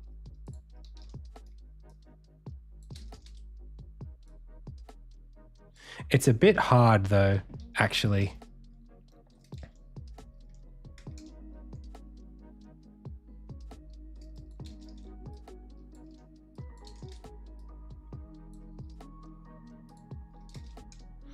I have this problem. I make the game too goddamn hard. 1, 2, 3, 4. 1, 2, 3, 4, 5. I'm such a fiend for doing that. I always do it. I always make stuff too difficult.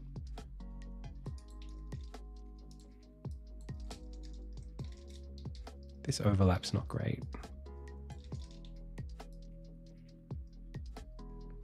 Could do it like this.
Yeah, we'll get to that.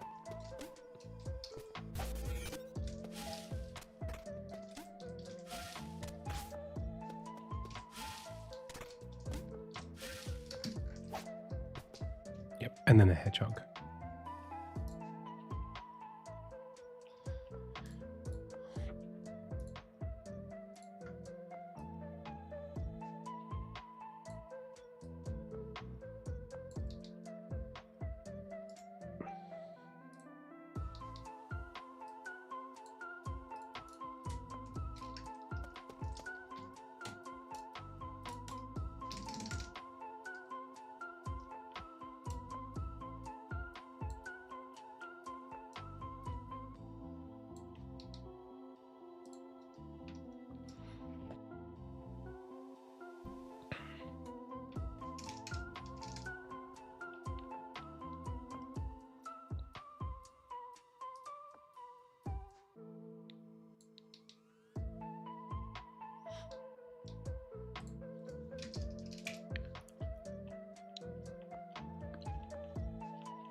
Don't love the overlap there. Oh my gosh.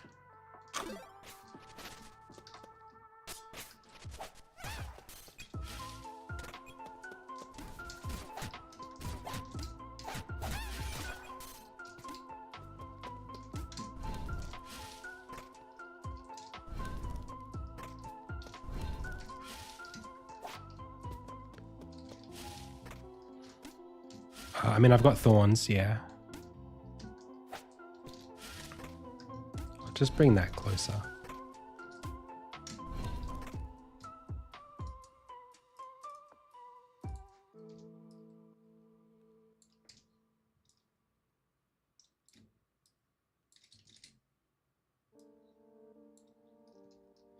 Maybe even by 2. Bring this up like a slope a bit more.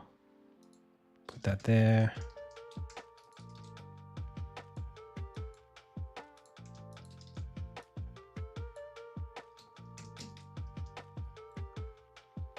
And then I think this first marten probably needs to be more on the ground level.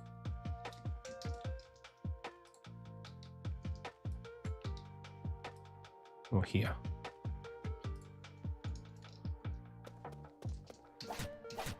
Hello.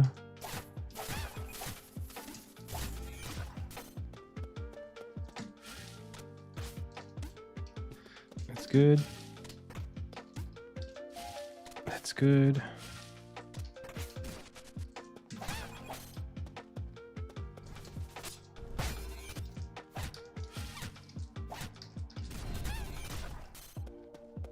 And then could you make this without it? I mean, definitely.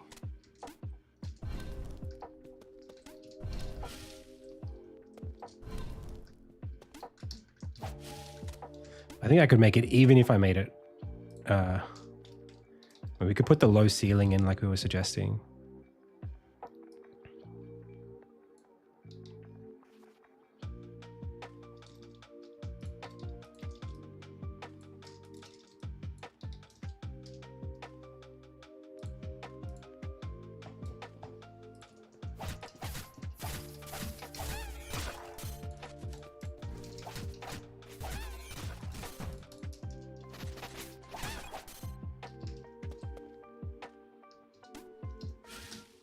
Yeah, I can't do it without it now. Yes, I can.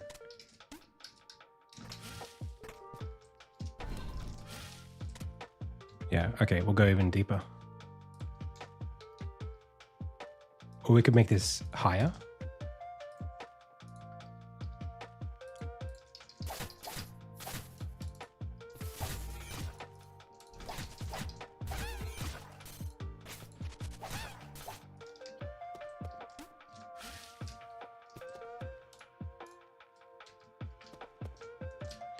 I'm making distinct levels for them. That works. Can I get up there without this? Yes, I can. Still.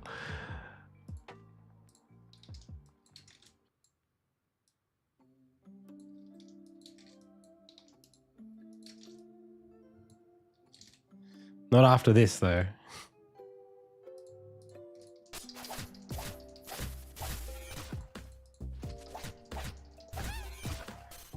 Definitely, it's designed first for controller. Oh, that's not good. So lower for sure.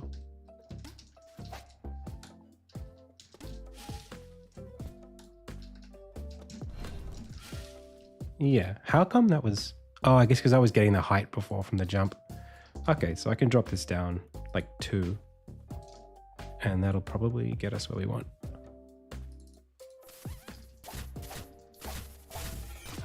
It's really designed as like a console first game that has, like I test it on keyboard and mouse. Like right now I'm playing keyboard and mouse. Not keyboard and mouse, just keyboard. There's no mouse controls.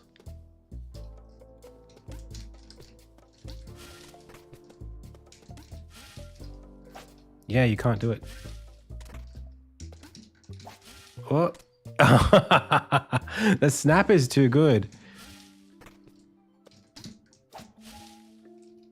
Wow, I really nailed that too. That is, with the air stall, it's possible.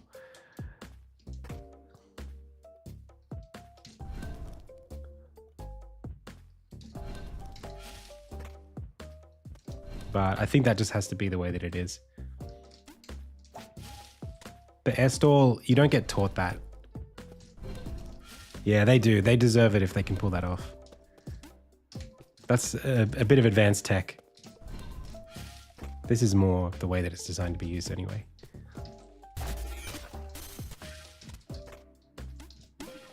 And you can't get up here. No. I think that I want that to be a bit more explicit. I don't want to tempt the player there.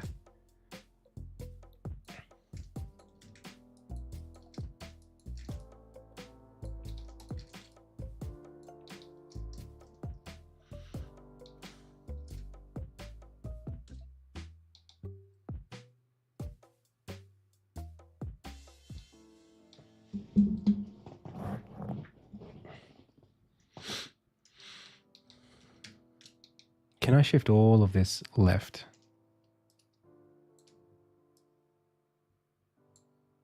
Yes. By how many? 1, 2, at least.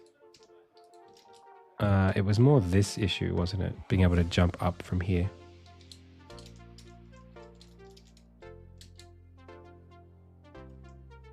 It was that, wasn't it? I suppose we could shift all of this over by 1.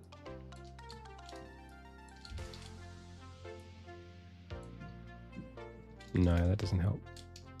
Okay, well, I guess this is minimal then. Could probably compress this a little bit in. Could shrink this gap by at least 1, maybe even 2.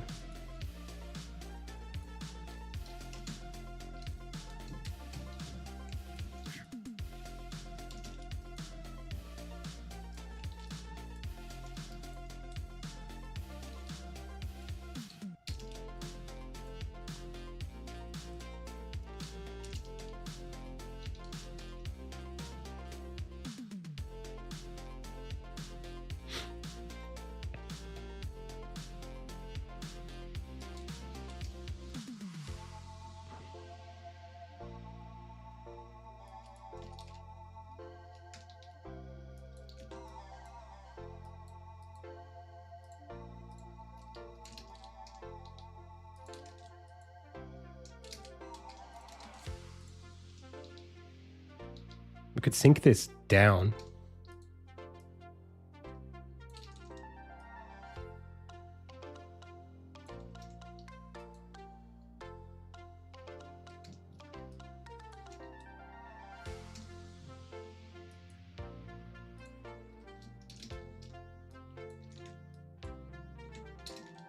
That works.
No, it needs to be about that.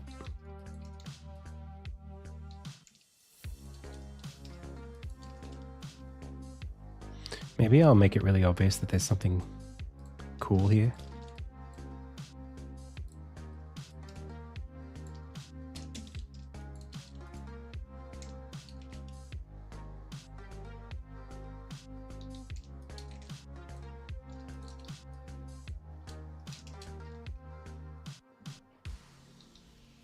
I'll just trick the player a little bit into going for it. Okay.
Sprite's tile map feature.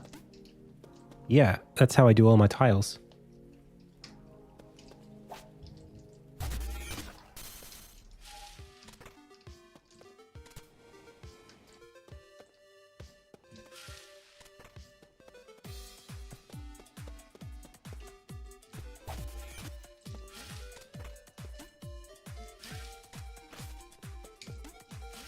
Yeah, that's exactly right, Ian. You're dead on. I'll be doing that.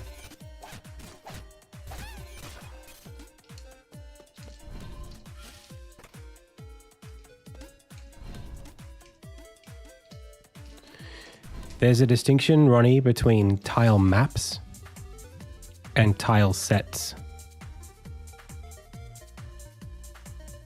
360p? I don't know what that is.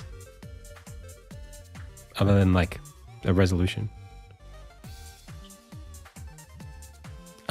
It's actually not static.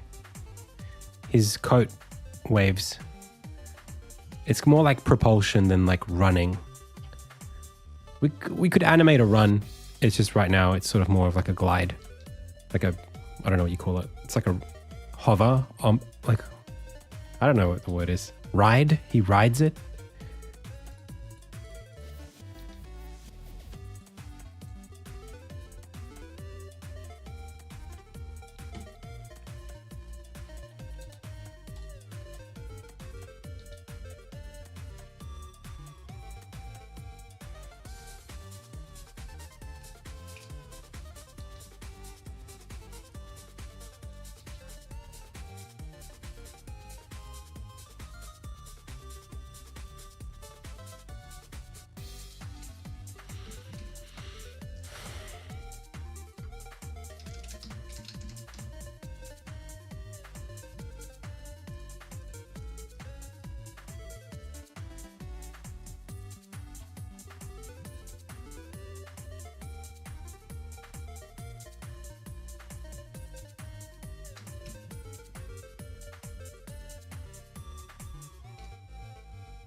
I don't think that's necessary.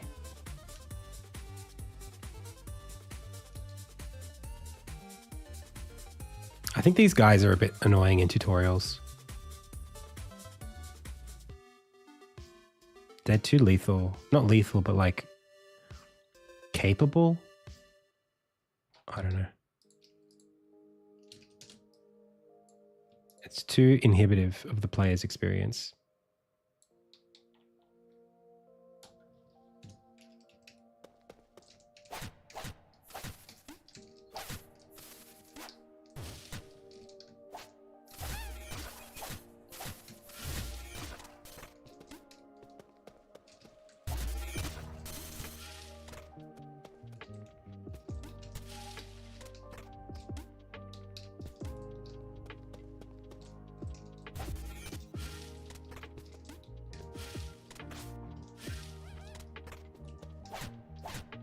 Oh, life.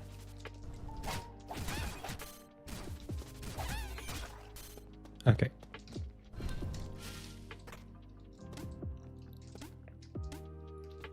Cool.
So I was going to try to explain.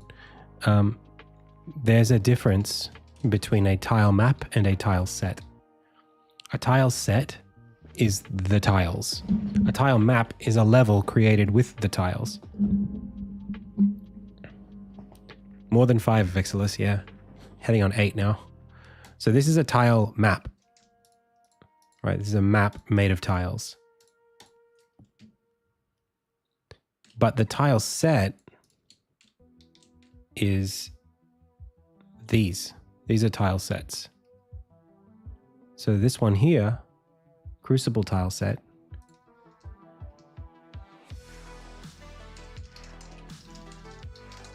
was made in Sprite. Not this one.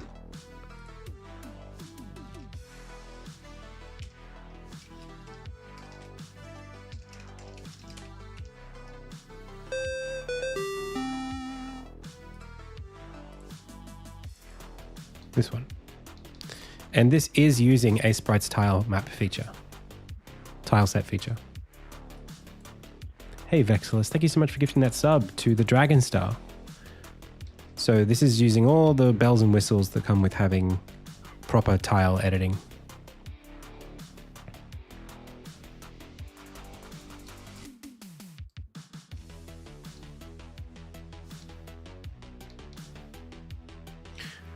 So Sprite can't do tile maps. Not really. You can't like build levels in Sprite unless they don't need to have geometry. Because there's no way, I mean, like you just can't, what you're exporting is a PNG. You're not exporting the tiles. Tiled is a system that takes that PNG, slices it up, and then gives it colliders, and then you can layer them into this and do auto mapping with them and all that stuff. So this is an auto mapping tool that I use to take my Sprite tile sets and turn them into levels that have colliders and that kind of stuff. All the rest of it.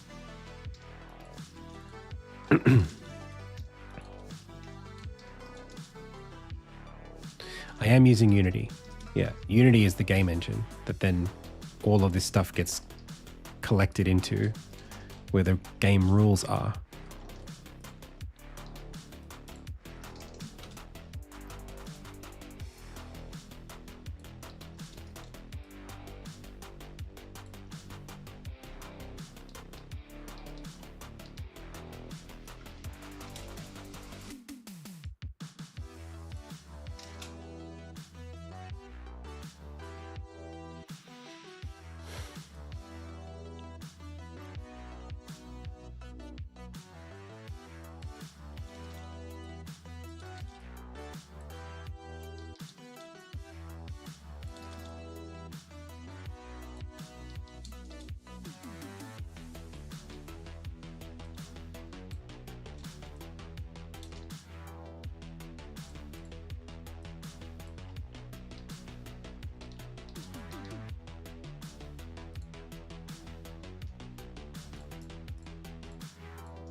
No, tiled, you have to have a plugin for that.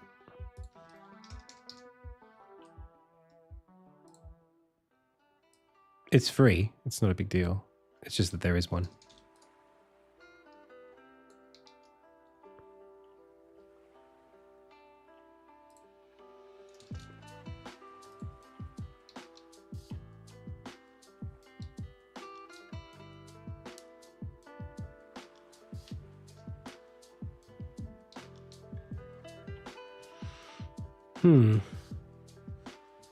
I need more destructible things.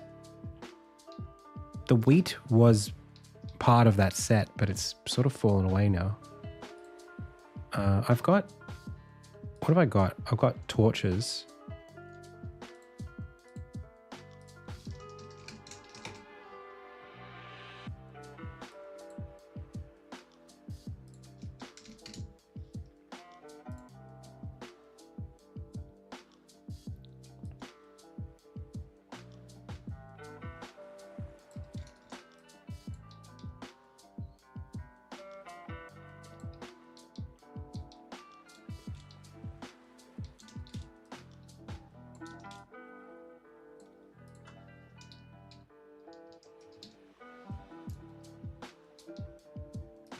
And I've got bucket. Ken has bucket. And I've got tree stumps. But that's not very cohesive, is it? These are just things you can break.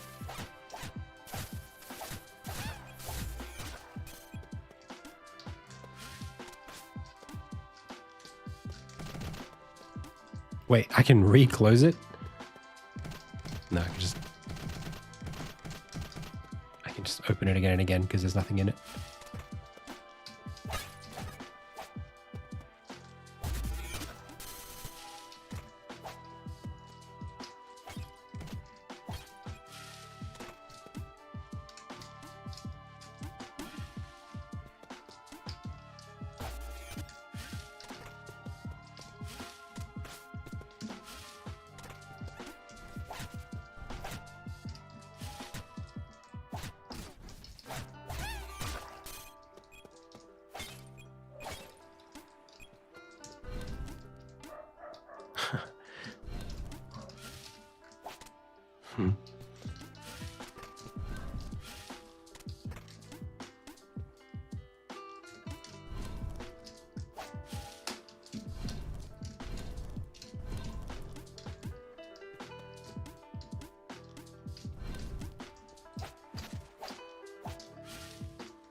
Cool.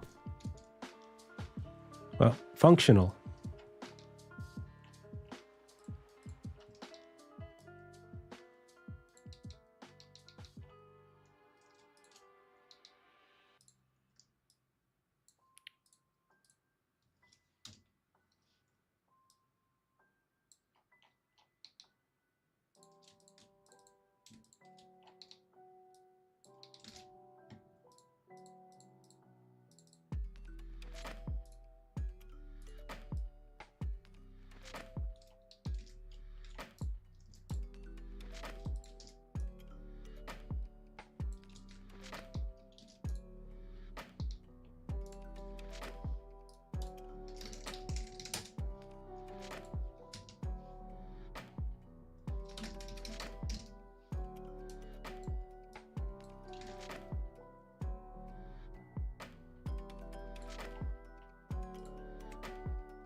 Cool.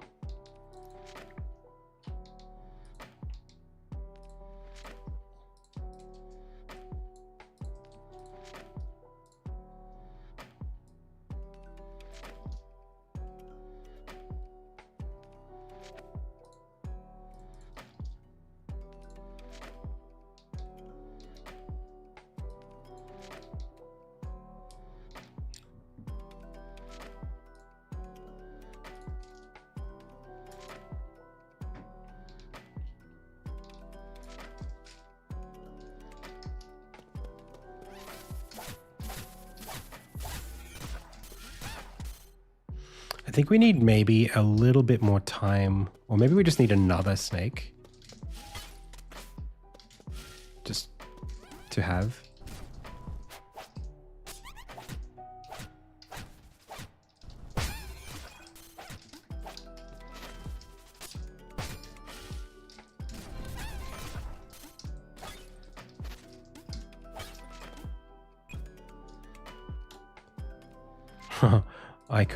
I could do something funny here.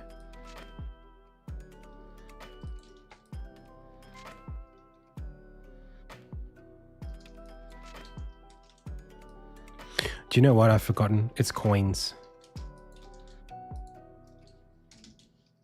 Coins are the little thing that you need that make everything better.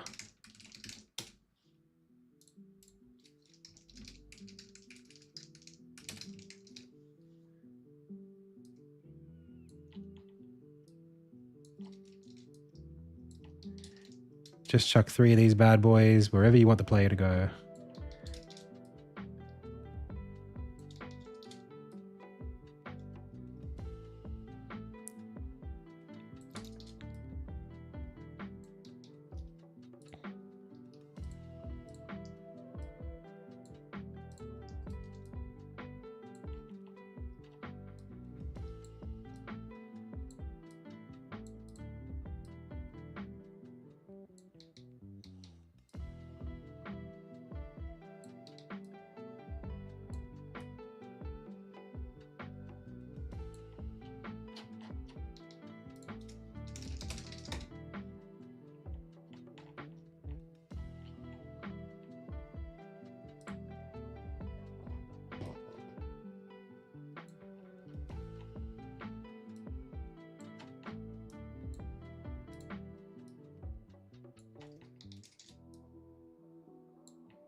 I also think like I'm gonna have a coin counter in the game, just to,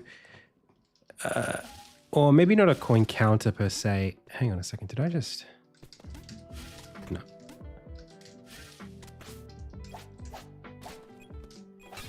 I need like a collectible counter, like when you get a chest in the level, I want to say like 1 out of 2, like as soon as you open it.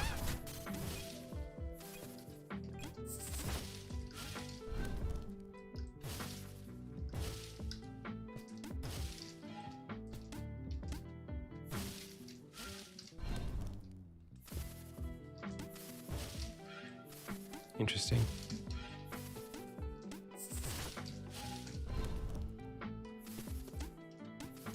I've never tried that before.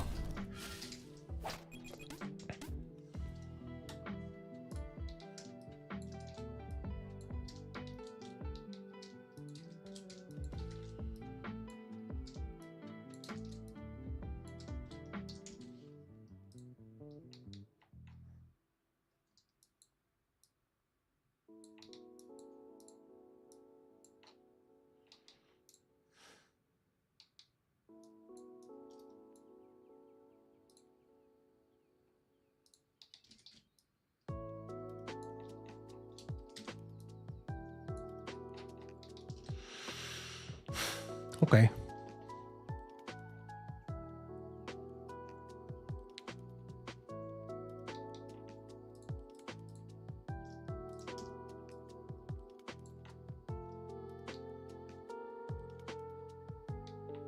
Maybe something here.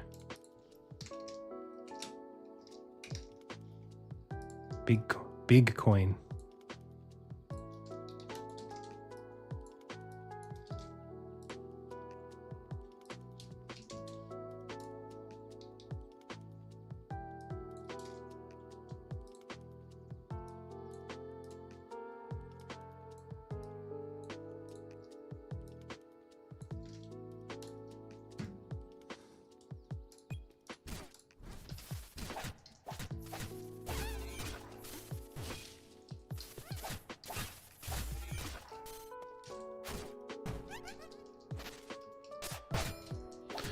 Well, it just gives you like some sort of good feelings for doing something that you're supposed to do anyway.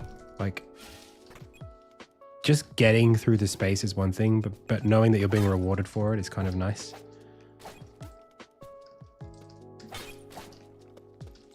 It's just more positive reinforcement.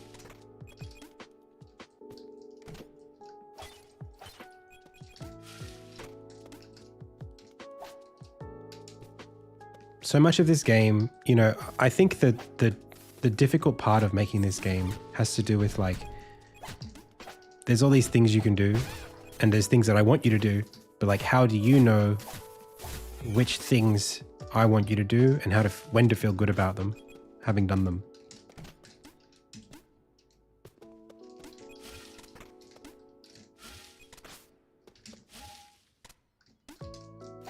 No. Oh. Too many options.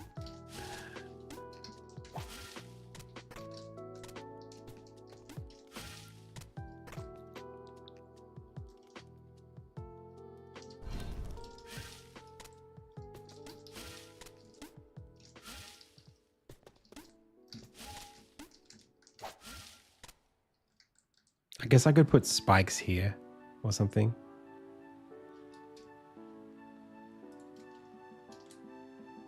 What the hell's happening with my mouse?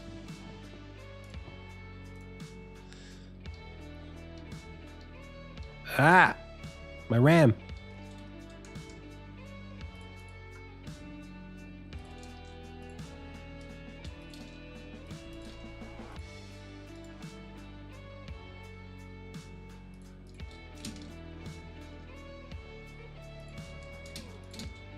Can't copy? I was pretty sure that I could do that.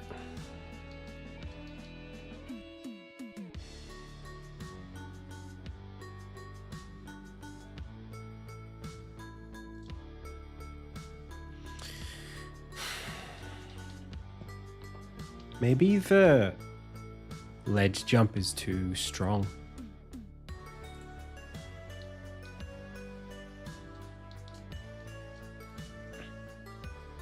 I was considering actually just raising this up by one anyway. Let's see if that does anything different.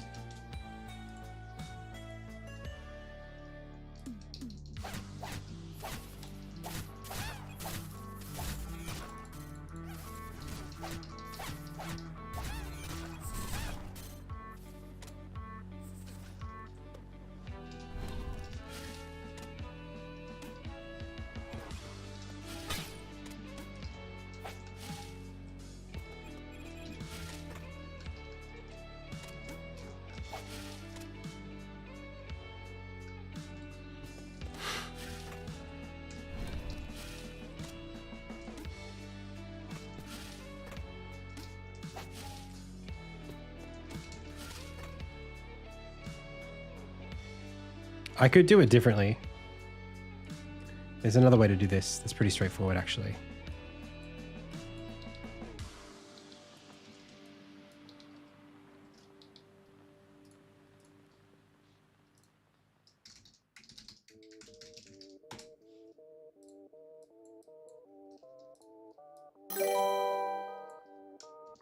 You just do this.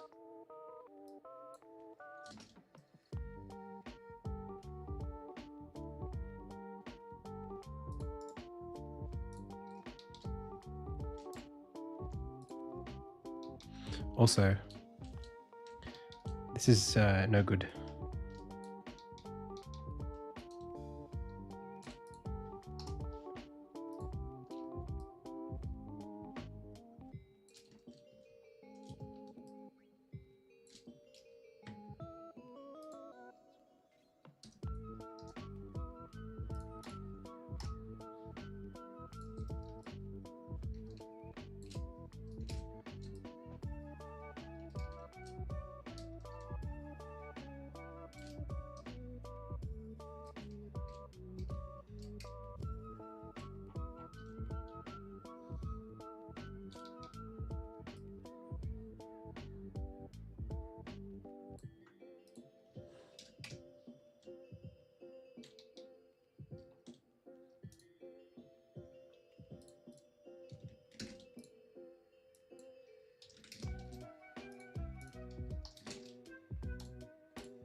24.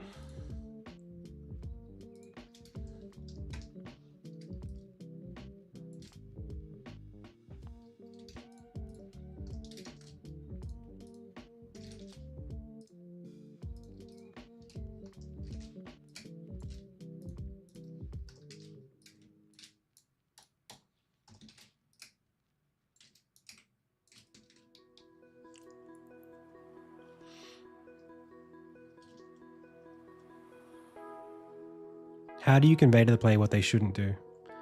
They get hurt.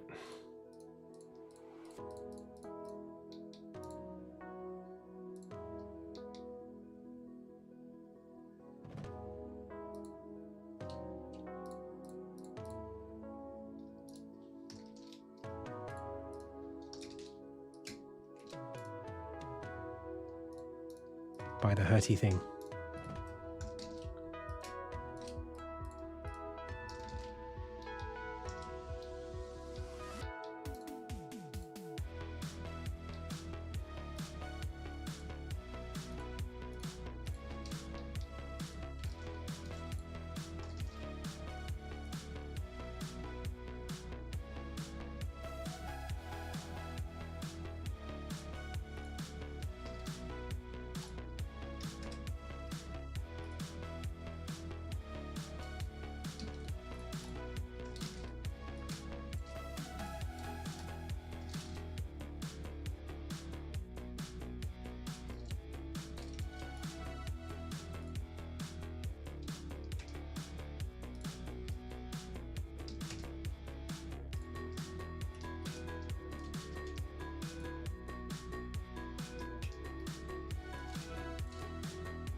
No.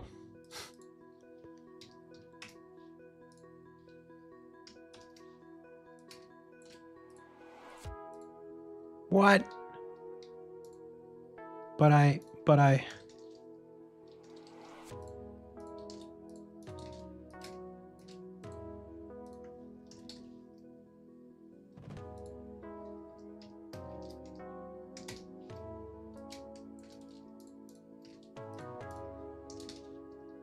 Okay. I don't know. Man, a lot of options here. Jeez. Like, what's different between that and that? This is V2. Okay, well, I'm still gonna do... Oh, I was already doing this. Okay. I just didn't know what I was doing. Okay. And then there's this. Oh my gosh, so many variants.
Yeah. Except for that, everything's fine.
Yay.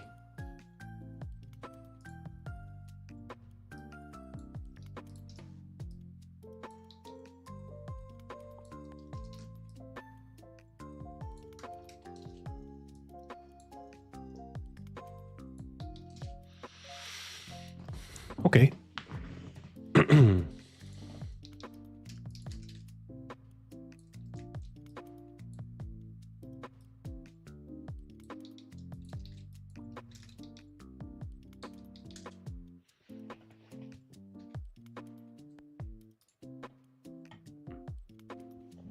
Hey, Need Games. Wow, we got 14 people in the YouTube chat. Welcome. Great to have you here.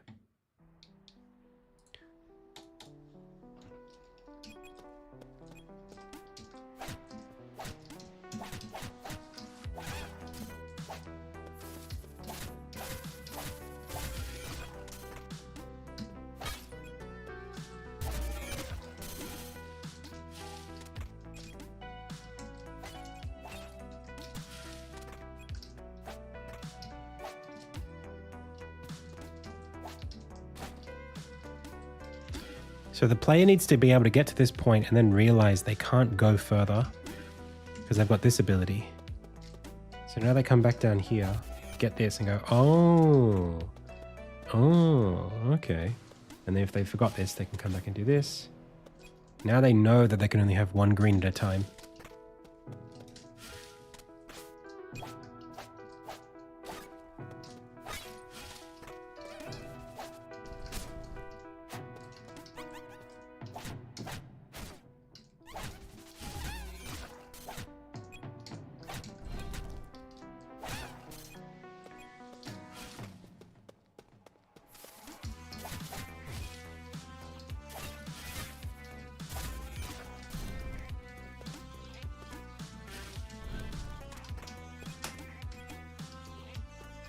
Yay.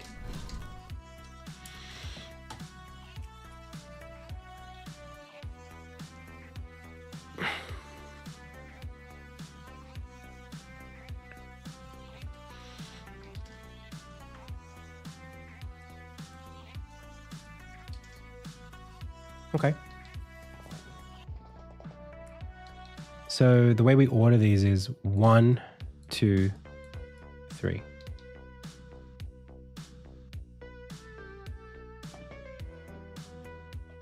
And I might put this one on that side just to make them more varied.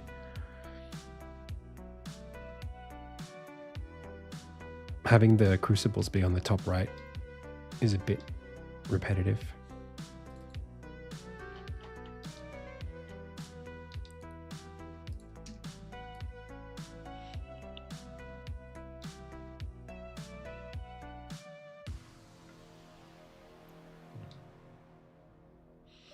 One more leap of faith here.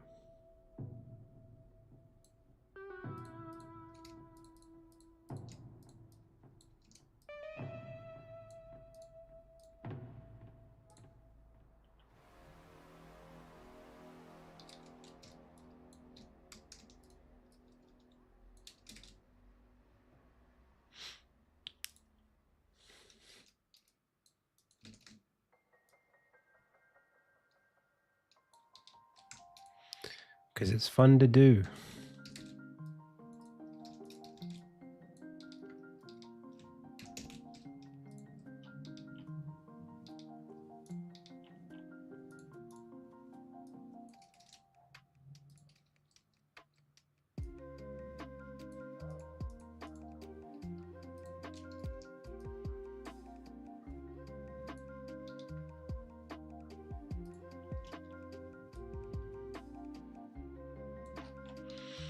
Cool. And then this can go here if we want. If we want.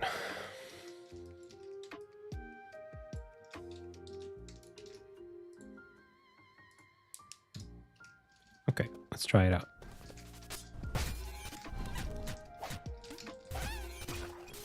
I think I want those moves to do more damage.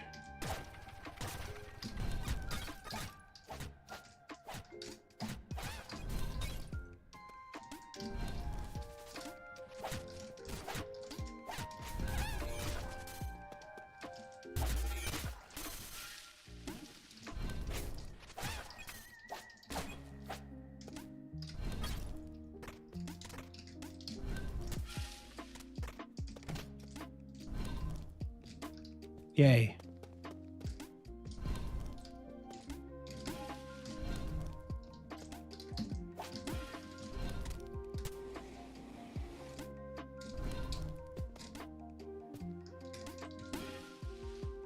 Why is it so choppy? I'm not going to ask.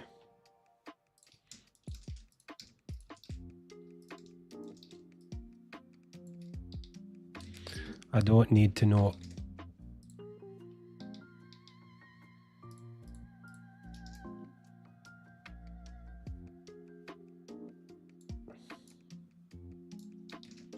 Cool.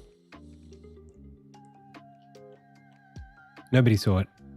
Yeah, no, it was fine. Perfect performance. Best frame rate.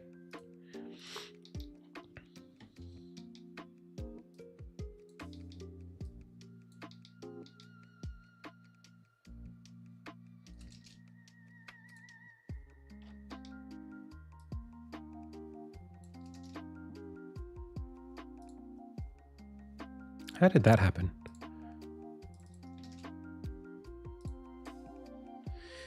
Okay, sick.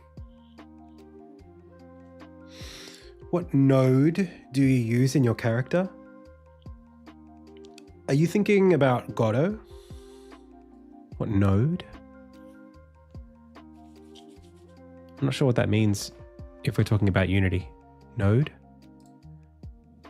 I guess you're thinking about Godot player controller nodes and stuff like that.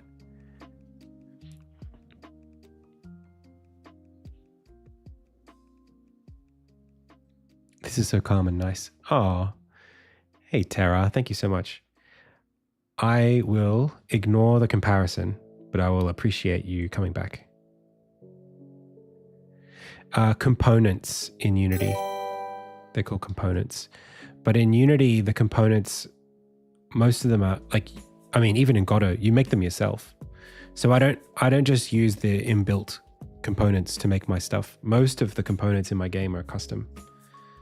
So like there's a custom character controller, there's a custom physics stuff, there's custom everything. And there's like dozens of them. Like these all have one or more components on them. And then inside of these are also lots more things also with components. This is just the player character, what we're looking at here. All of this. All of this blue is Armin.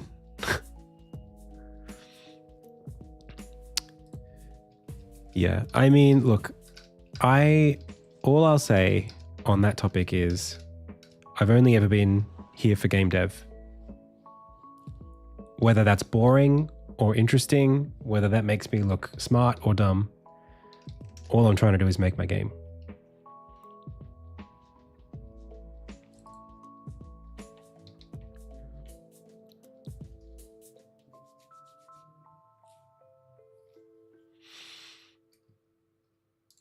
So I'm okay with the fact that my audience is limited, partly because of just the choices that I make in my content. But that's okay. You know, it's not a bad thing. What is this? Tuning fork test. Oh yeah, I remember that.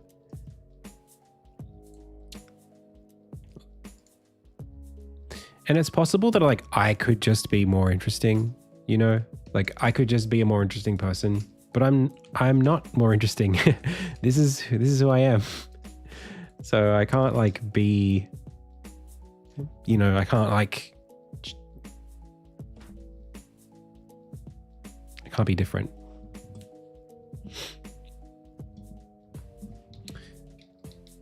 Because I don't have the stamina for it, if I'm being honest.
I do. So, Terra the Blade, the way that I auto-detect the ledges is it's part of my tile map system. So let me see if I can get this up. Okay, so this is my auto tile script, you could say. It's a map, but it gets interpreted as almost like it's like a code. Gap, so like every tile that's surrounded by nothing. So these are lines of code. That's a line of code, that's a line of code, that's a line of code. They're rules, right? So they're definitions. This means anytime I see this on its own, I replace it with this. And you can do that for all the different variations. So I'm building out a little dictionary of all the different kinds of tiles you can see, and then what they come out as. Now, I'm also saying, hey, when you see this, pop one of these ledge objects there as well. So it's literally just saying, because we saw me placing this, and then air, this becomes the ledge, or a ledge object gets placed there in that instance. And I've just put one for every kind of ledge that there is in the level.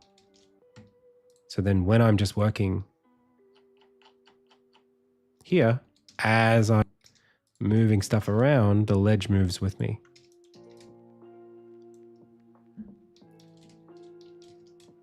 And those are what the player uses to know they can snap on.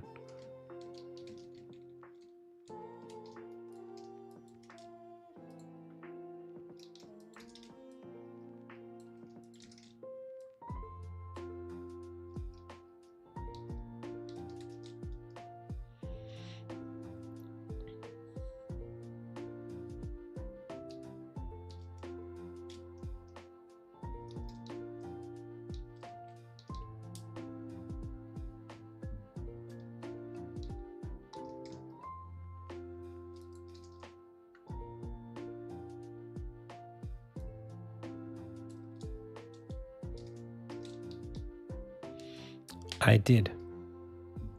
So is there a specific difference between Unity and Godot? Yes. Hang on, I'll start at the top. I'm answering questions backwards. Robin Rhombushead says, do you ever think about the programming that goes into making jumping in a top-down 2D game? You mean just like jumping down from ledges in like Pokemon? Or I think there's another top-down 2D Zelda that has jumping in it. It just makes you go invincible for a spell, I guess. Boom Dismo says, I'm thinking of starting to code on stream. Do you have any tips to get a following? One thing that I have made a point of as I stream is to create a running conversation while I'm working.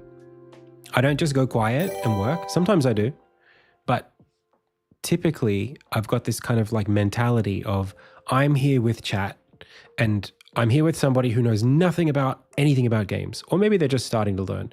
And I'm just talking about what I'm doing as if there's someone sitting next to me who doesn't know about this stuff.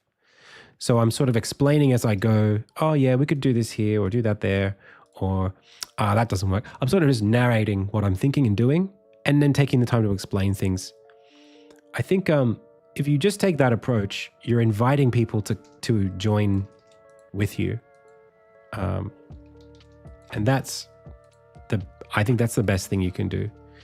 At least it's worked for me. I'm not saying I don't even know whether like there's a better way.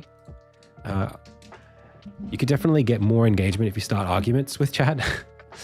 But for me, just having there be, just like a running narrative of like what's happening and what I'm planning and why I'm doing it. Another one is like introducing problems. If you just say like, oh, I'm struggling with this, like, and you start talking through problems, chat likes to engage with that. So then there was the question, is there a specific difference between Godot and Unity? There is a specific difference. So Godot and Unity have very similar models of how you build, I guess, objects, because there's like a hierarchy and you put things under objects in the hierarchy. like what I just did before.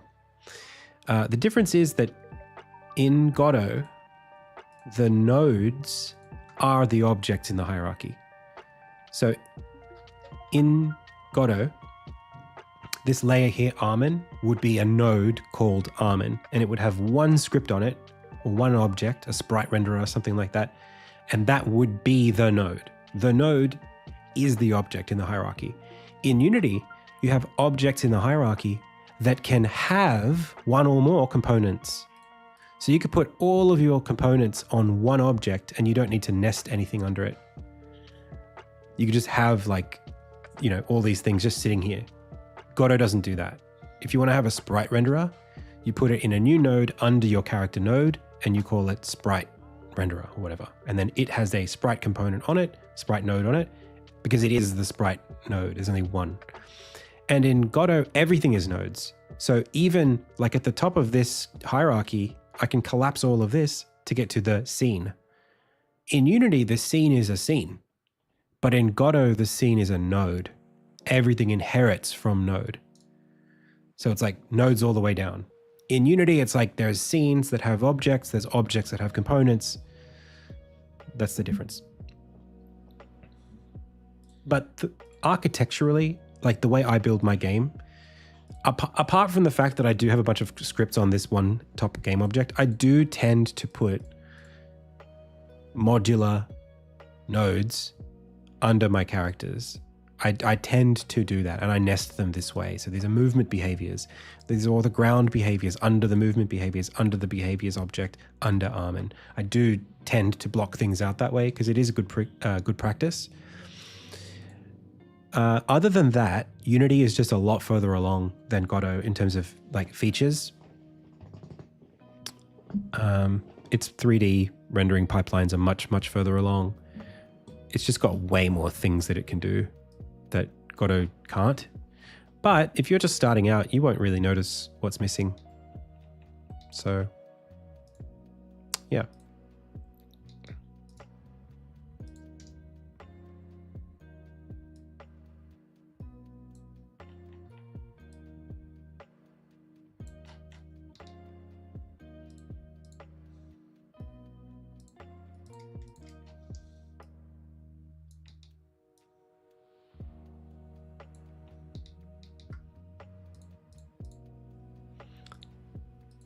The thing is, there's such a huge difference between someone who, making a game and learning to make games are such vastly different tasks when it comes to if, how do I put this?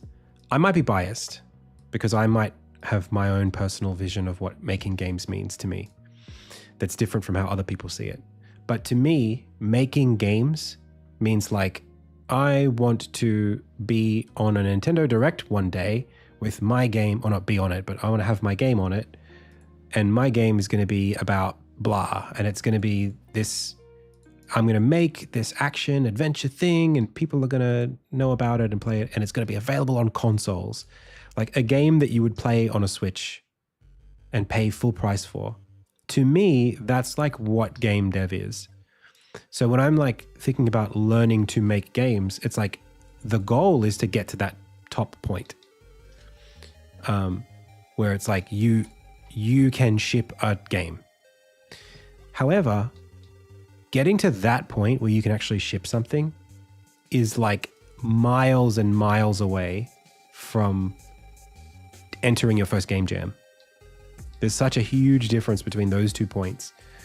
And you are making games when you enter your first game jam. I'm not trying to take away from that. You are making games. But when you are making games just at the game jam level, where you're just mucking around, you're just having fun, you're not trying to get paid for them, you're just trying to make them. The difference between Godot and Unity is going to be essentially nothing. At that beginner level where you're just learning to code stuff, animate stuff, you're just trying to get something inside of a canvas and have it run when you press play, add some logic, make some collectibles, whatever. That's in fact, Godot would be easier for you if that's the gap that you wanted to cross. And that is game dev. You're doing game dev then.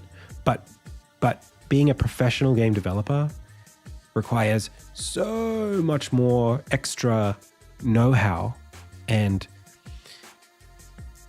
it's kind of like the difference between going onto a construction site and you're standing there and someone's like building a brick wall and they say, hey, put this brick on this grout, and you put it there and they go, nice, you're laying bricks. And you go, oh, nice, I like laying bricks. And like, here, scrape some of this grout on top of the next brick, place the next brick there. It's like, wow, I'm building a house. It's like, yes, you are building a house, but you can't build the house from scratch and finish it. You're building, but you can't build you can't produce a built asset, a built product on your own.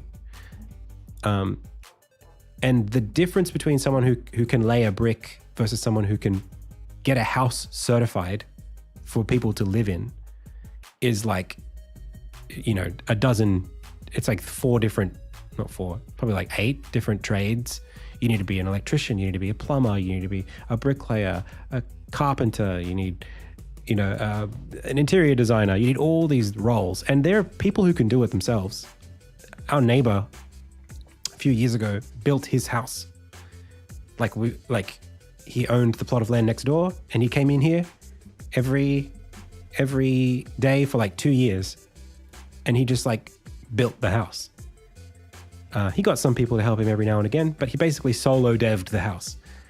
Took him a long time, but it was cheaper for him. He liked to do it, and that's fine. But he's not an apprentice. So I guess the difference between Godot and Unity when we talk about this stuff is it's really about once you've cleared that first few set of gaps and you're trying to build something that's like, if you're trying to build like a console level thing, like if you're learning carpentry because you want to build some chairs, no problem.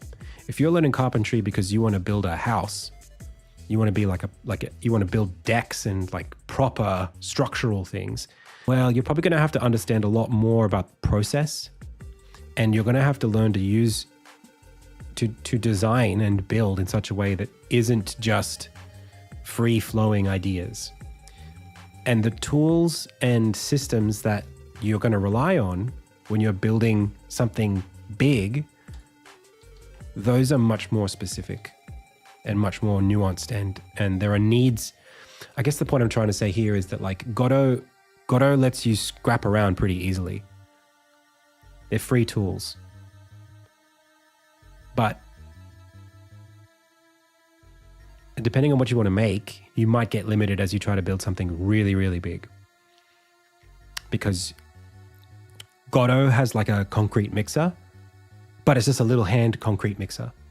Unity has like a concrete mixer that's like, the truck that comes up and and it costs more, but it's got just more development on the features. That's the graphics pipeline, by the way, the concrete mixer. Unity can do all the stuff, and if you want to build something small, you'll get it done. And I should be really clear that I think the point that I was trying to make here really is that even the challenging thing is that it's hard to tell the difference between an Insignia and some other game that you would pay a little bit less for that was made in a year. Because they could have similar art styles. They could have similar mechanics. They could be,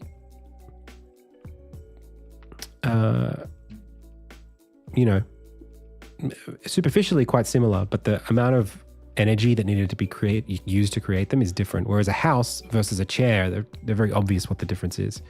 So like this game here, Keep On Mining, could have been made in Godot. No problem. Just looking at it, I think it's pretty... You could build this in Godot, no problem. And this is a game that's on Steam that you could purchase. And it's being, people are paying money for it. I'm sure it's good. It's got very positive reviews. It's made something like 100K USD. That's great. So it's not that like, and this could be on the Switch.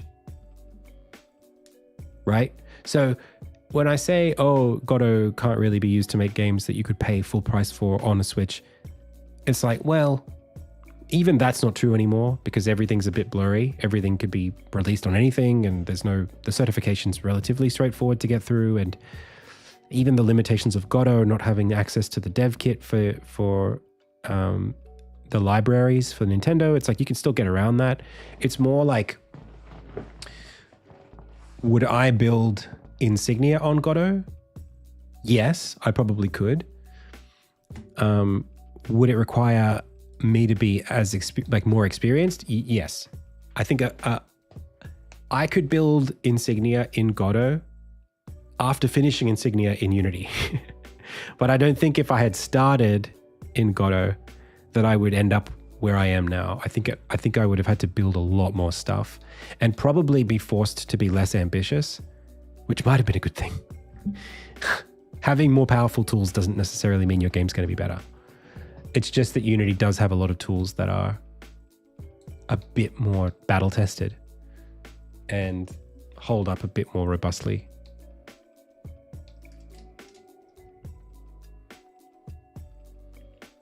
Godot will get there. The problem is that Godot is not a public company.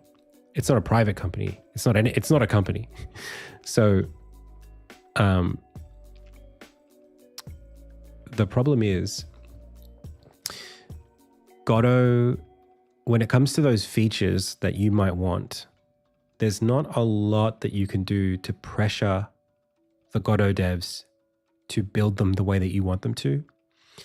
Unfortunately, Unity is the same to a degree. So like Unity are suffering as a company because they don't really value the input of the user base, which are developers. So unfortunately, I mean, it should be the case that Unity is further ahead than Godot. And for a while, the important work that put Unity ahead of Godot, most of that was done, I would say, between 2018 and 2022.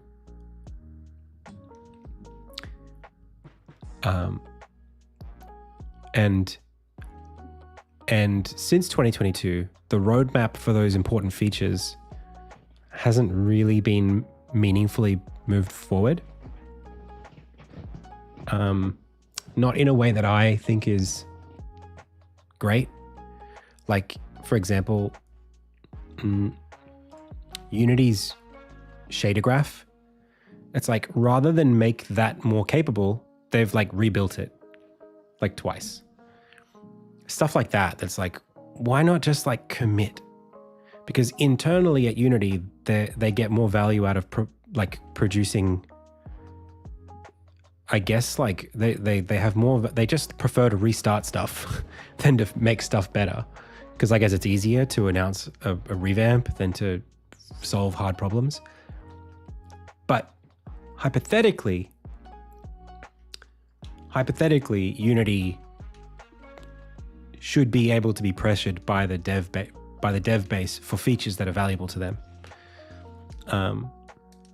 And over like it has happened. Like nested prefabs is huge. Nested prefabs is one of the most important features that Unity has and didn't have before 2018.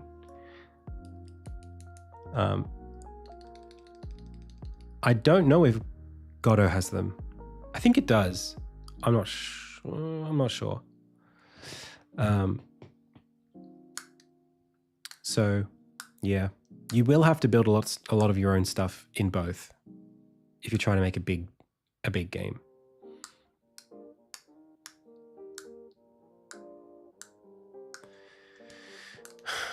The problem with I don't know. I think I might be the kind of dev who's like, I've sort of pushed myself out of, how do I explain this? This is like actually really, really critical in my life. I've noticed this and it affects me. This idea that like, you know, there's this, if this is like the normal distribution and this is like the majority of people, And this is like game dev experience. Or like size. In my YouTube content and here on Twitch and in general, if you cater to beginners and hobbyists who are making really small sized games, I mean, actually, it's not even a normal distribution. Game dev is kind of actually not even close to this. It's actually more like this.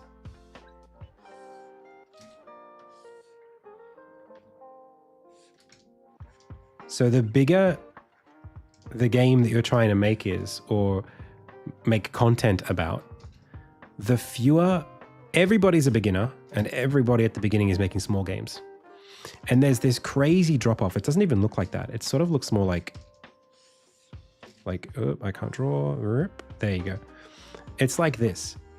So like the kinds of design questions that we tackle here on stream and the reasons why we can't do X, Y, Z or all that stuff really is because we're kind of crossing this threshold of like, you're making a game that's like, I don't even know what to put it, like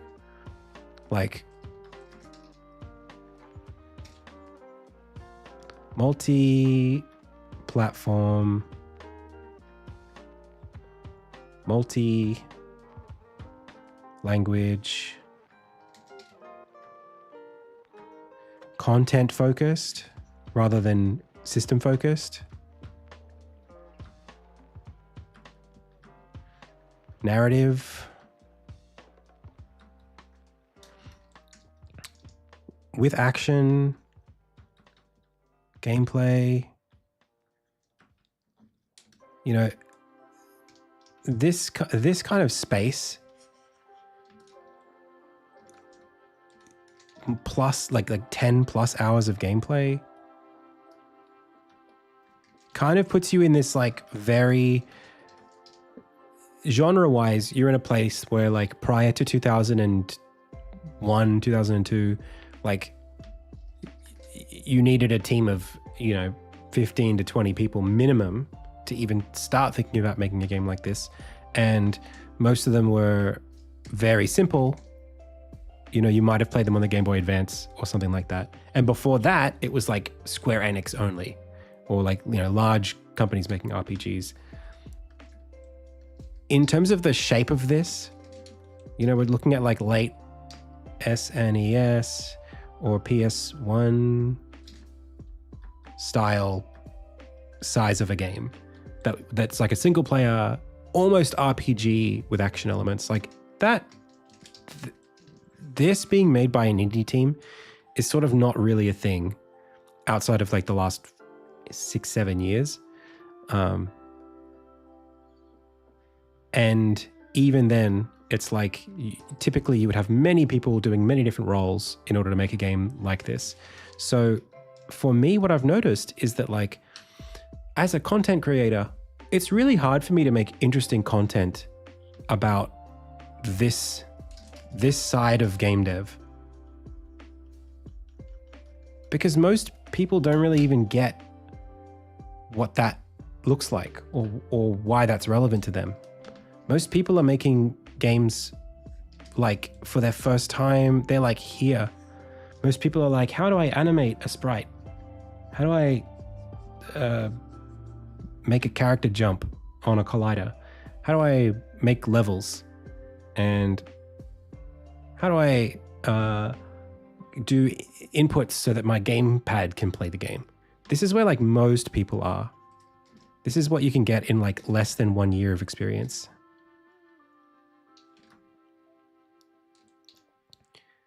Every year of experience you try to tack on, there are just fewer and fewer people who can relate to what this is. And this is like the industry at this point. Like over here, you've got like AAA, where you've got like literally thousands of people involved in making the games.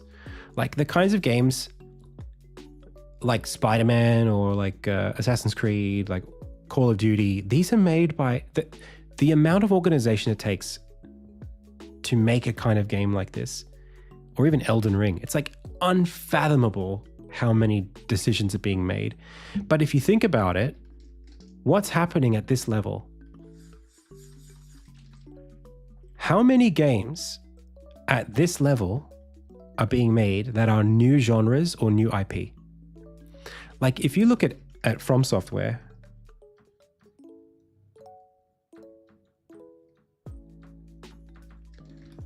From Software have been making the same game, not the same game, but building on the same engine and the same systems since 2008, 2007.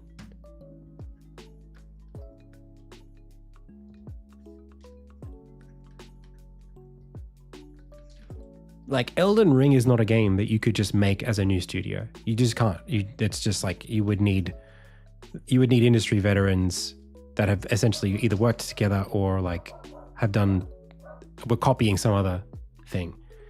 But you can't just make that. Demon Souls. And even then, before then, there was Kingsfield.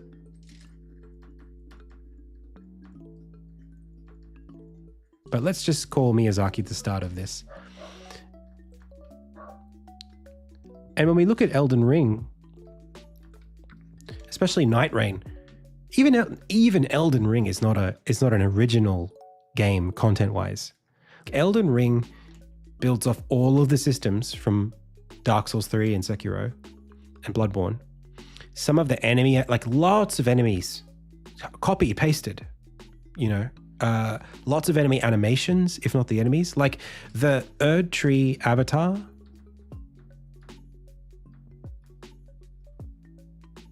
Character, this enemy, which there are like maybe 8 of them in the game. There's like a ton of these Erd Tree avatars.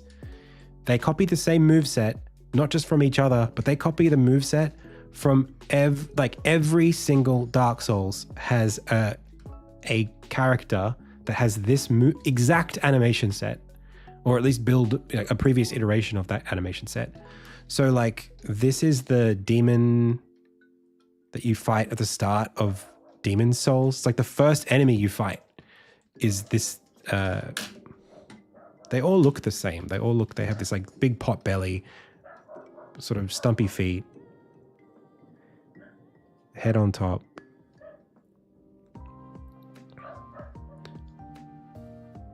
And they usually carry like some big hammer. Sometimes they got little spikies here. Well, the Asylum Demon is Dark Souls, but the Asylum Demon is also not the first version of that. It goes back further. What's it called? Demon's Souls tutorial boss. The Vanguard. I'm pretty sure Vanguard all the way to Erd Tree Avatar. Erd Tree Avatar based on Vanguard.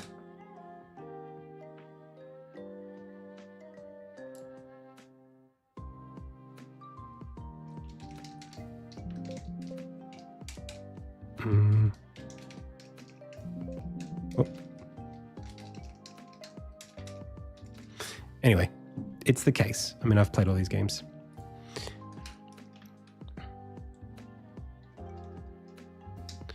Well, I did write Kingsfield. So yeah, like it's Vanguard, it's Asylum Demon. I don't know what it is in Dark Souls 2, but it's definitely in Dark Souls 3 as the Ashen. I can't remember what it's called. Dark Souls 3, Asylum Demon. Stray Demon. Same thing. It's this, it's that, it's the same.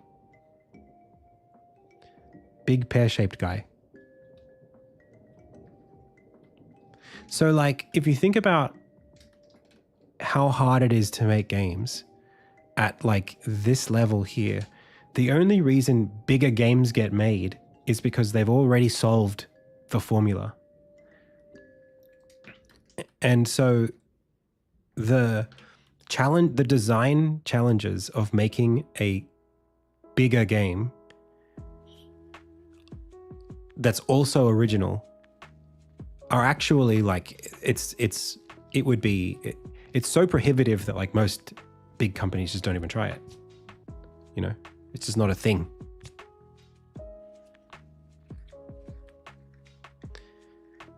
Like, there's a reason why Ubisoft were making games that were all the same.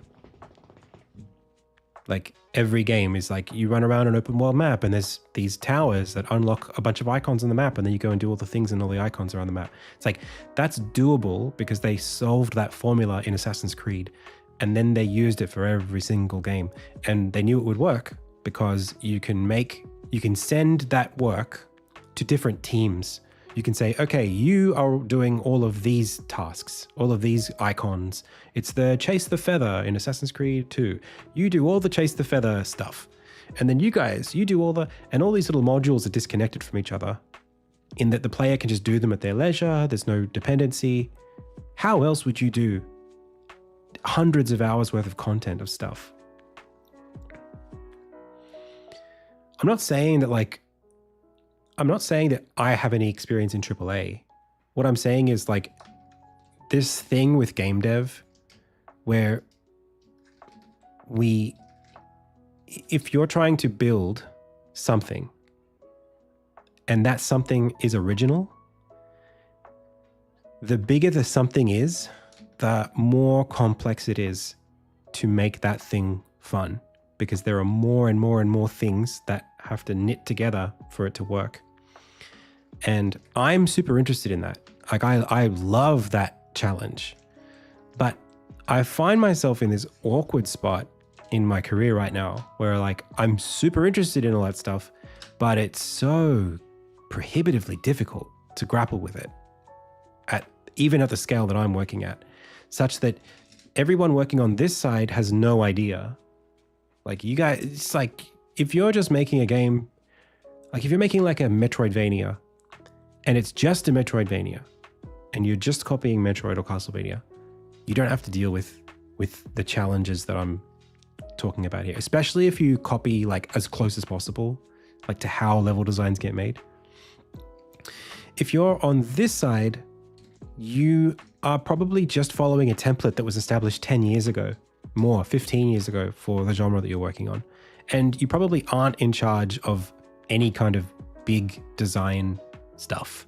You're probably like doing something that's been super established, because there's 1,000 people per project here. So even if you are working on this stuff, how many designers are in this 1,000 people? So for me, who's interested in design at complex scales, it's kind of alienating is what I'm trying to say. Because there's like 1 million people here and barely any of you will last more than a year, just statistically speaking. And there's probably, a couple 100,000 maybe people in the game industry. I don't really know how many people there are at this side.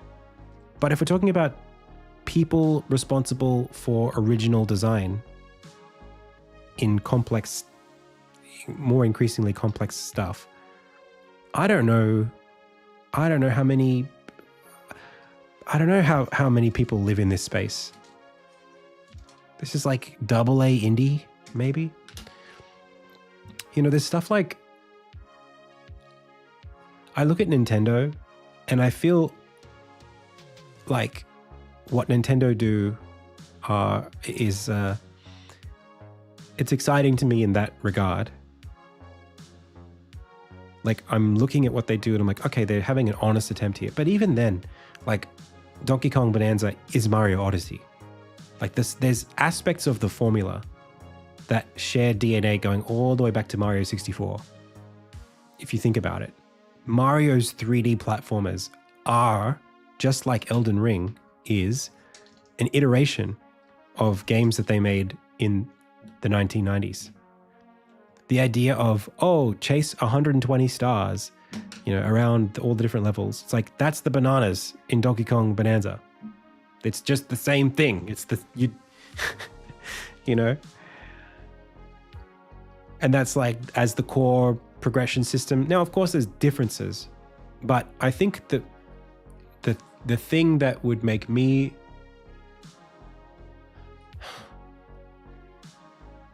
there was an era of games, the early 2000s, where I felt like big companies were taking risks, or like medium-sized companies, like games like Katamari Damacy, like the PS2 era, even PS1, the kinds of things that just were games it's really weird and different stuff. What was that game? Electroplankton? Was that a game?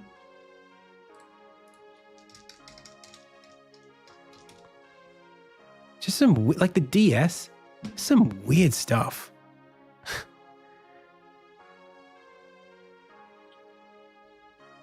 Not saying that like that was peak gaming or anything, but I think games were just more creative then. And I think there were a lot more risks taken. Even like I talk about Shadow of the Colossus all the time. Shadow of the Colossus is like such a strange game if you think about it. I mean, and even that is based on Ico.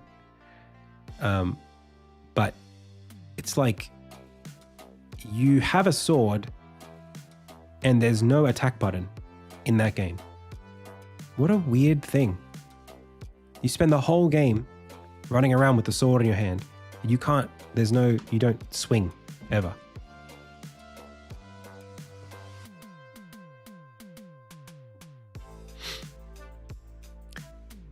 Isn't that cool? And like the way that the game is like, it uses ragdoll physics so much. It uses like IK and additive forces to use platforming. Like there are parts of that game where a big monster lifts its hand up and you jump at the right moment, and the additive force of the monster's hand lifting you up and then you jumping off it gives you the momentum you need to grab onto some other part of the monster as it's turning around or something. It's like, that is so cool. But you just wouldn't invest in that today. You just wouldn't bother trying to make that. Because how do you know that that's something that people will find fun? How do you know that that's even going to work? Like there's so many things that can break in those games. And I think actually games like The Last Guardian, that's another one that just like, obviously it's a sequel. And if The Last Guardian was being pitched today, how would that game get made? How would you pitch, if you weren't the guy who made Shadow of the Colossus and Ico, how would you pitch to a publisher The Last Guardian? You go, we're going to make a cinematic game about a boy and his bird, dog, cat. And it's going to have all these features where you climb on the thing and you can, you can guide it around. It's like, how do you get the resources to even prototype that? You probably could. I'm sure. I mean, everything's possible, but it's just not what. Getting that right. That's right. Fumito Ueda. Getting that right is like very execution dependent. And even then, The Last Guardian didn't do a great job. Let's be honest.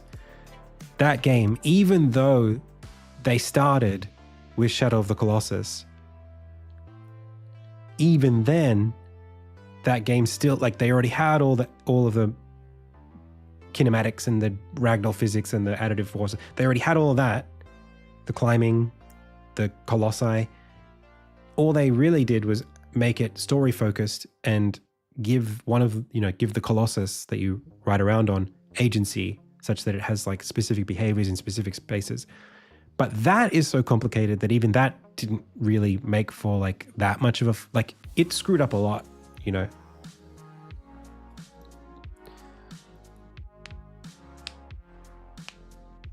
Right. It's a hard game to have fun in at times.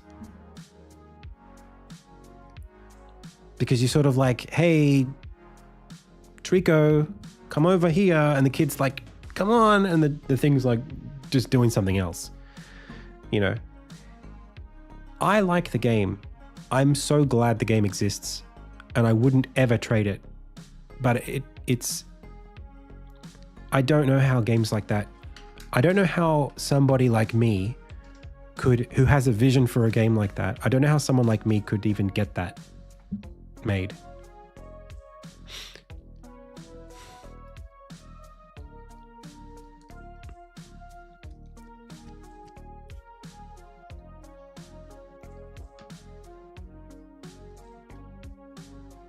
Even if I had a team, I think it's just the level of, and the reality is it's hard.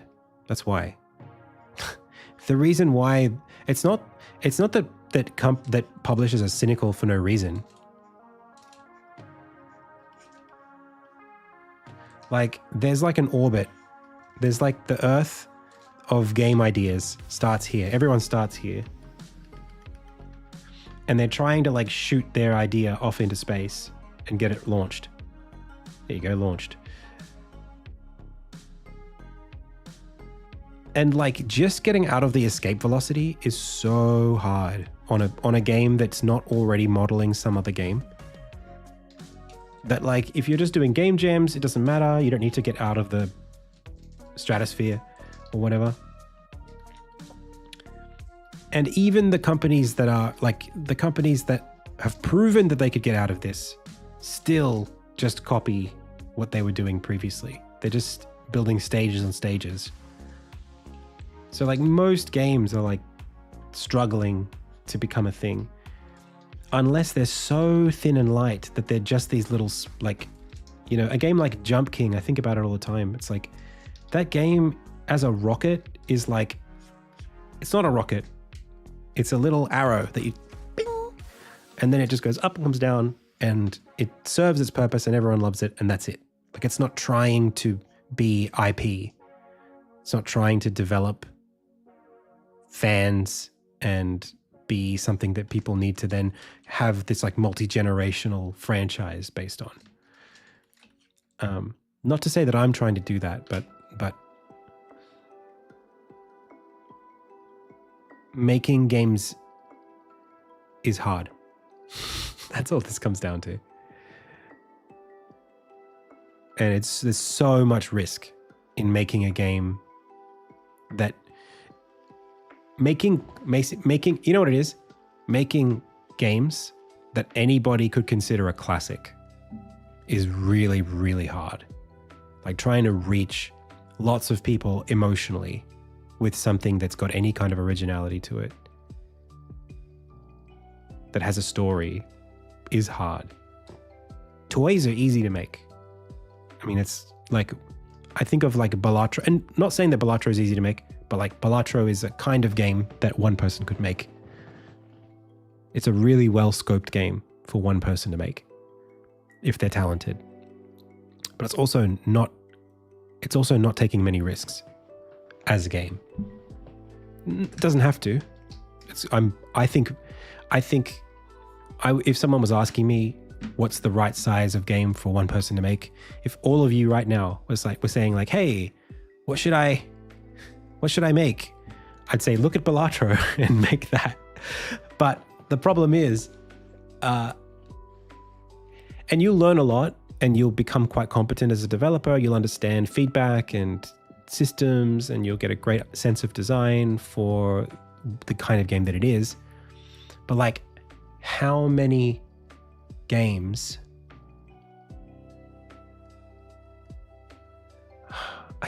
I wonder if it's something to do with storytelling.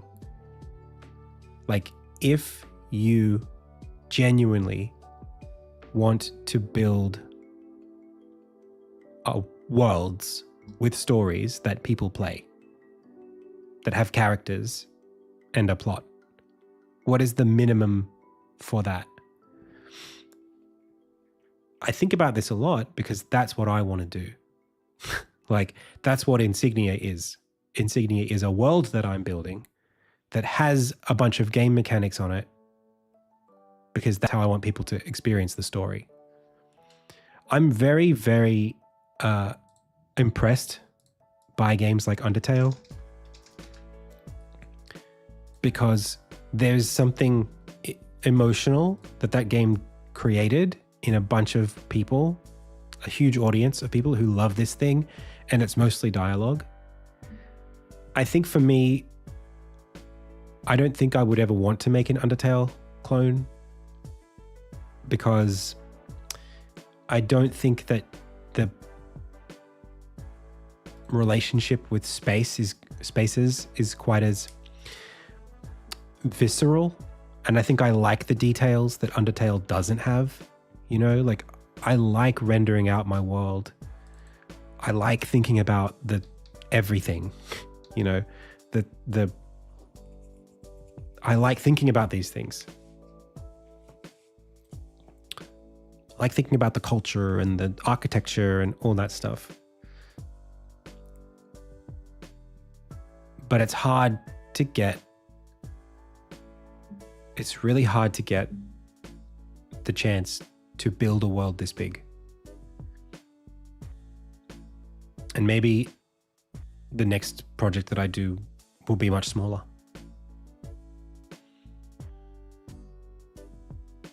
Like for me, the Fumito Ueda games, like, I love them so much. Having like symbolism everywhere, having the spaces mean something. Every single place you go to has like some sort of implication about the culture that lived there previously and all that stuff. But I want to tell more specific stories. And I mean, there's a reason obviously why this game has like barely any dialogue. But I'm so, I don't know what the shape looks like to do it. And what's weird today is that it does feel like there's this obsession with HD 2D games. There's this thing where like maybe if a big company makes a small game with a big story, then that is viable, right? If Square Enix hires a bunch of pixel artists and uses all their pipelines to make stories, then they can do something that feels like Super Nintendo but modern. But like,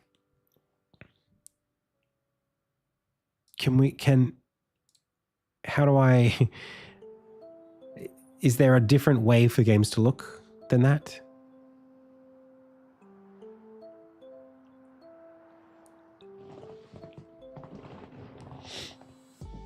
Yeah. Not easy. I'm really, you know, I hit that Dunning-Kruger wall so hard coming out of like 2019. I hit it so hard and I'm still hitting it.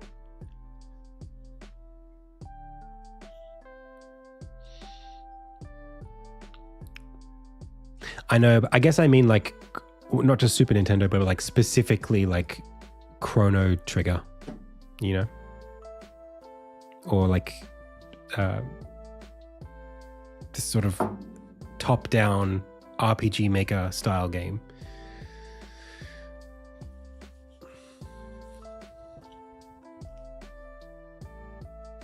Yeah, Chained Echoes is a good one. That's a really good example. Yeah. Yeah, I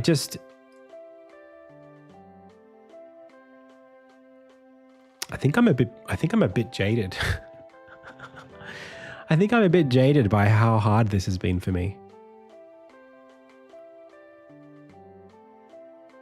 I don't mean to be. And I know I've made it harder than it needed to be. I know that. It's just been so hard. It's been so difficult, man.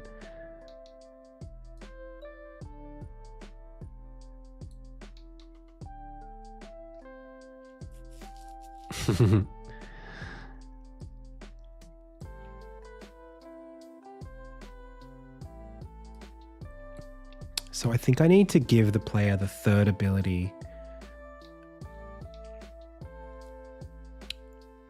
Maybe like underneath this. Like here.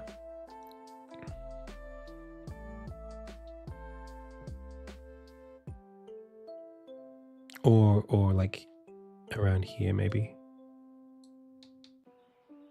Or even like in the middle of this space.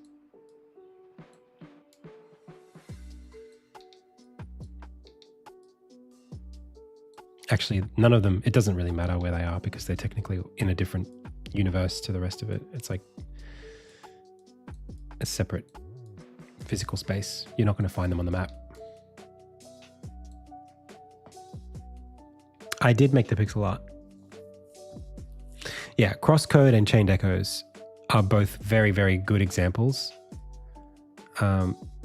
They're also, I think they're both turn-based RPGs, right?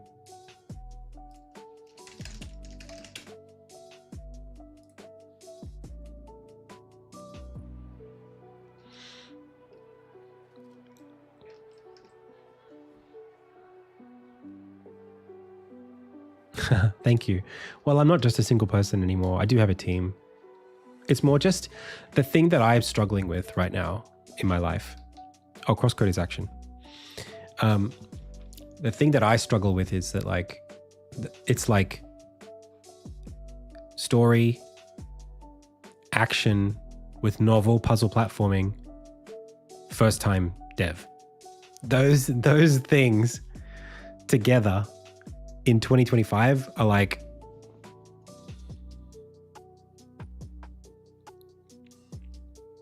I see all the effort that I've put in, and I see the level of like work that it took me to get there.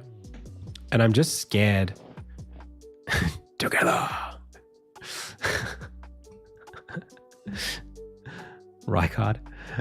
It's just like, I don't feel like I could go through it again. Yeah. Yeah.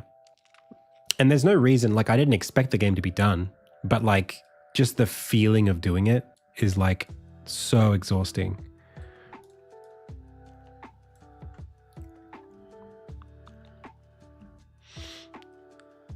Yeah.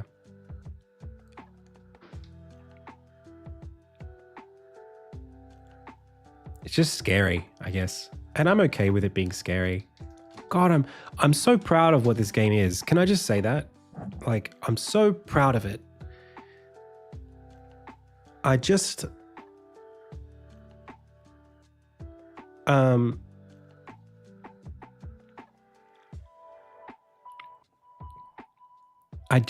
find and I love what I'm doing. It's just like I'm 33. That's it. If I was 27 right now, we wouldn't be having this conversation. That's literally it. I'm just too old. I'm not too old, but I feel like I shouldn't be this old at this part in the game dev, in this game's journey. That's pretty much it. I just hoped that I would be here sooner. That's it.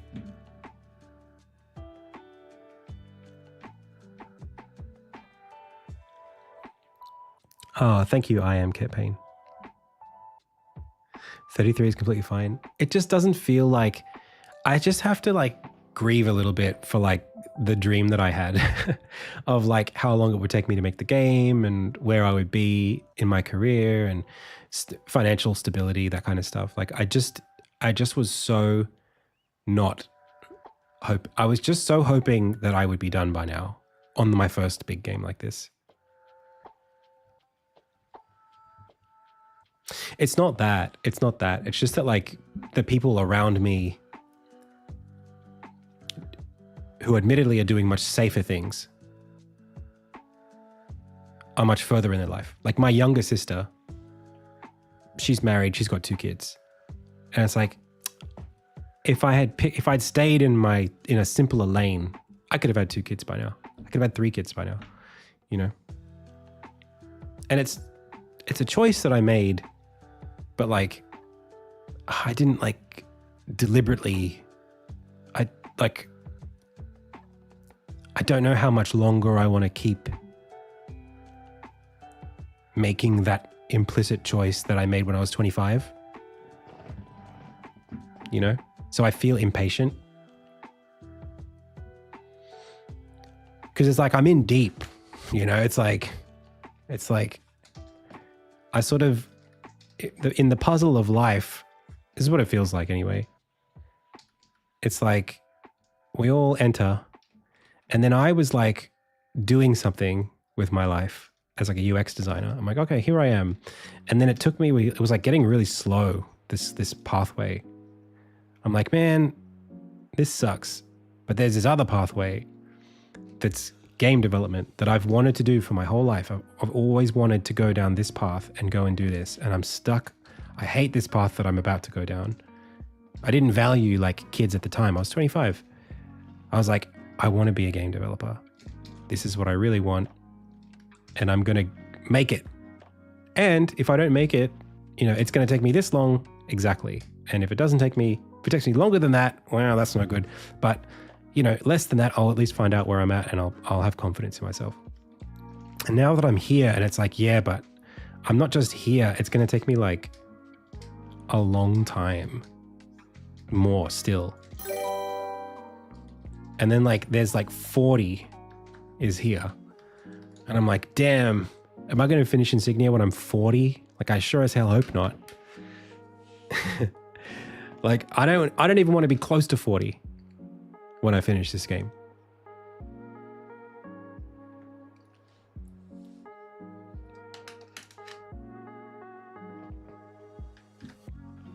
It's just like hard to be at this point in the labyrinth, because like I kind of don't like, I don't really want to cut back across and go back to UX. I don't want to give up on Insignia. I like what I'm doing.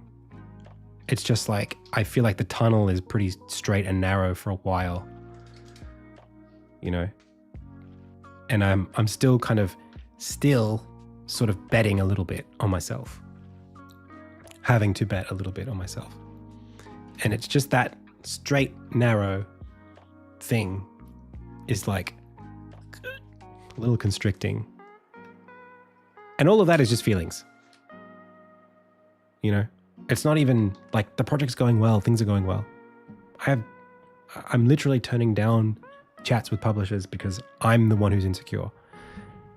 It's not like our options are drying up. It's just like, I'm scared.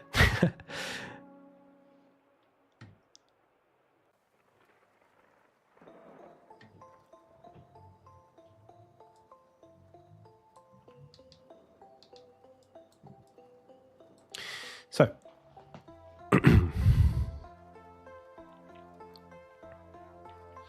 pretty happy with these levels. I feel really good about how modular they are, how straightforward it is to pick up the abilities. I think 3 separate levels was good. I am not sure how I'm going to pace them throughout the content, and we do need to solve that somehow.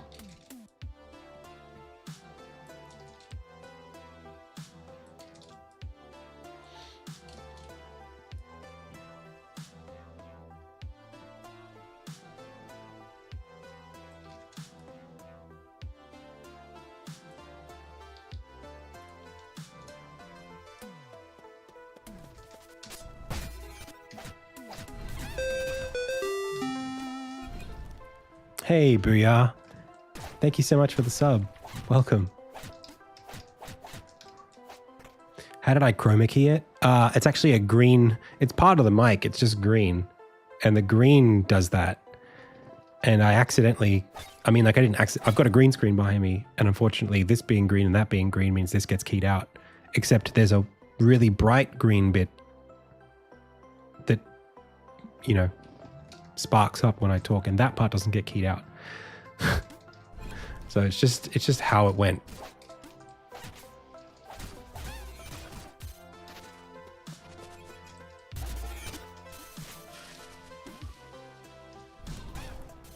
Bro, why is that so slow? What the heck is that? Is that the camera being forced against the... I have no idea. And is it the frame rate or is it just the camera that's doing that?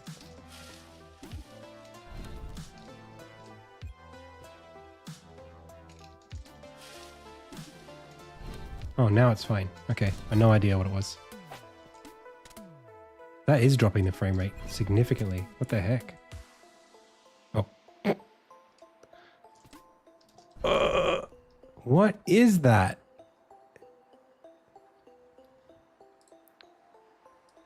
It's not even an error that's being logged. It's like, oh, we gotta know. We gotta find out what that is. What the heck?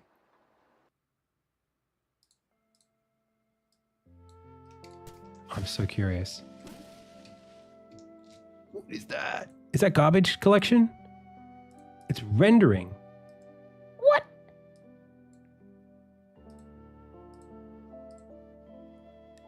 Wait for present? Wait, it's just waiting?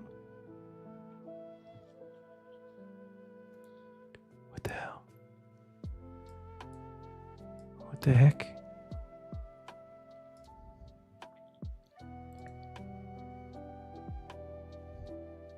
Why does it do that?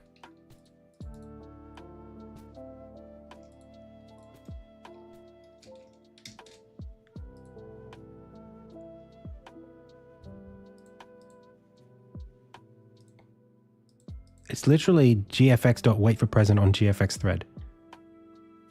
It's just waiting for something. Oh, hang on. What's this? That's the editor, right?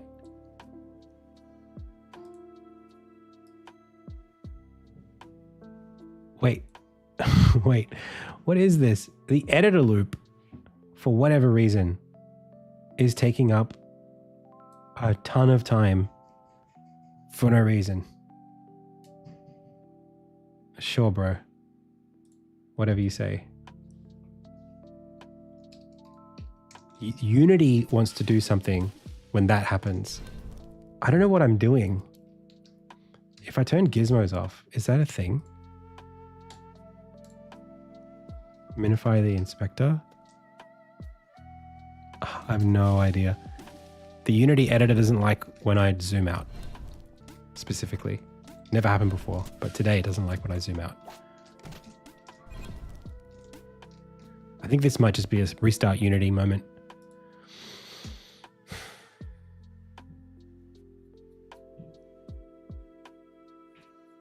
Waiting for Godot. That is a good one. I like that.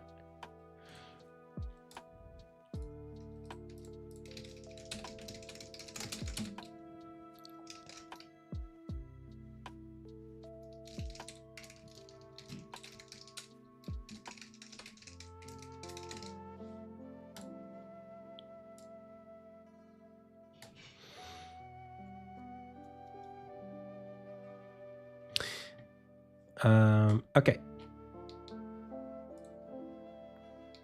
So, what's next? Let's start wrapping this up.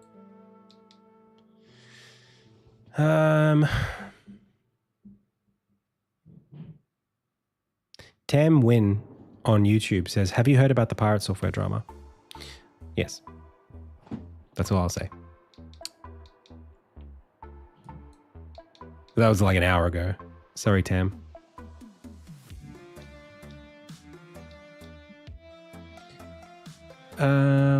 Okay.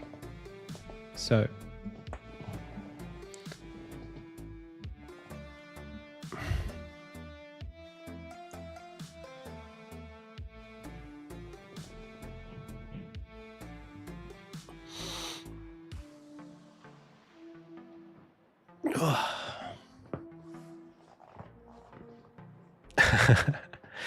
I have heard about it. It did. I'm aware vaguely.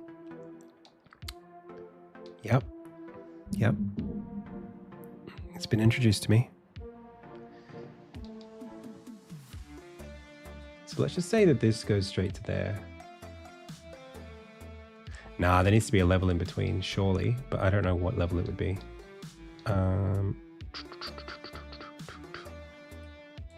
Could be something here. Could just put a new one in. Plenty of space.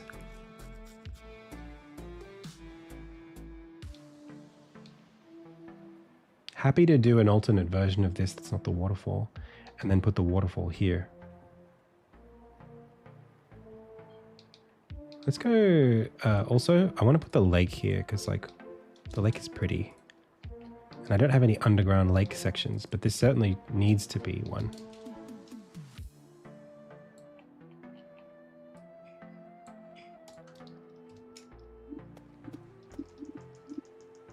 And I want that stroke in there as well.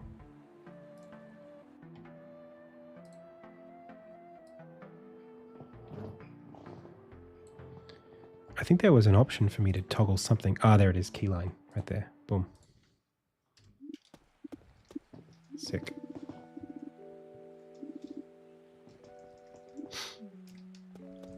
Nice. That's pretty. You can't really see that.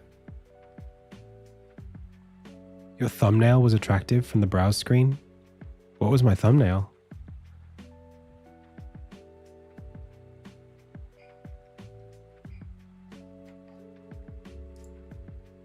That's pretty good, right?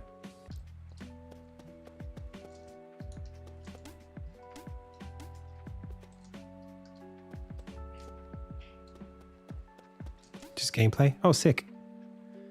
Well, thank you.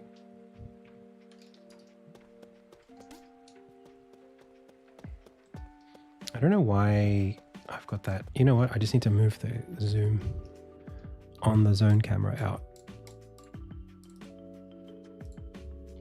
Oh, yeah, of course. I think this needs to be smaller than that.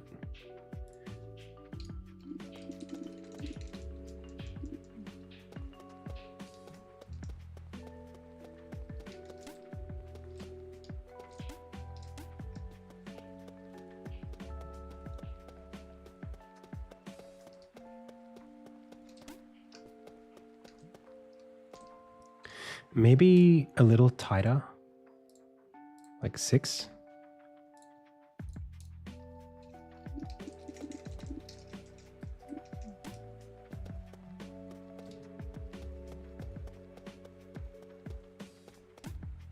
No, this is Unity. No, this is Patrick.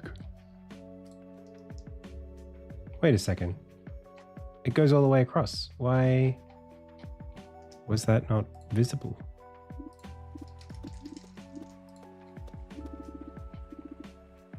Weird. Oh, there's something else there. It's like breaking the water. It's actually kind of cool. Okay. And it's foreground -1, but if I put it in front, oh, that's even cooler.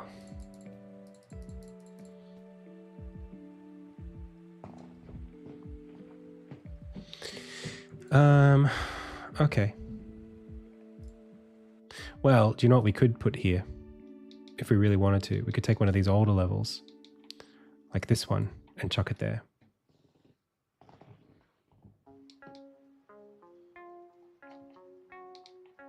Lots of content. Even this. I remember this.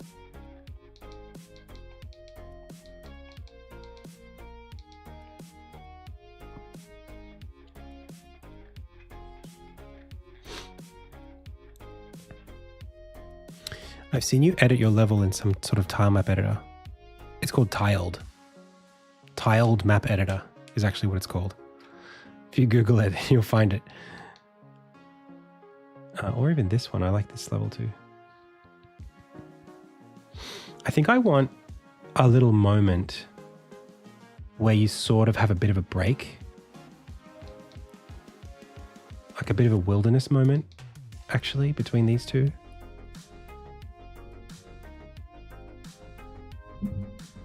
There's just like not much happening. Maybe like the start of a level. Maybe it is like this. But I think if I use this, if we take away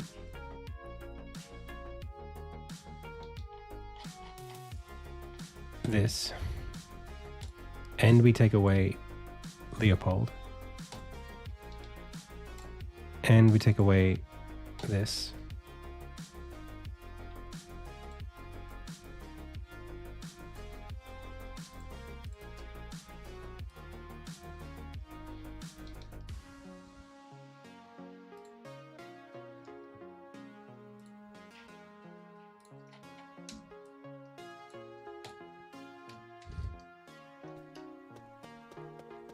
then we're left with this.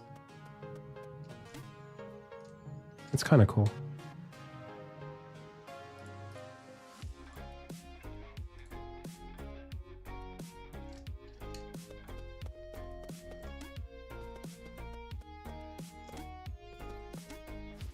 Yeah, even this, take it away.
Kind of want the camera higher, don't I?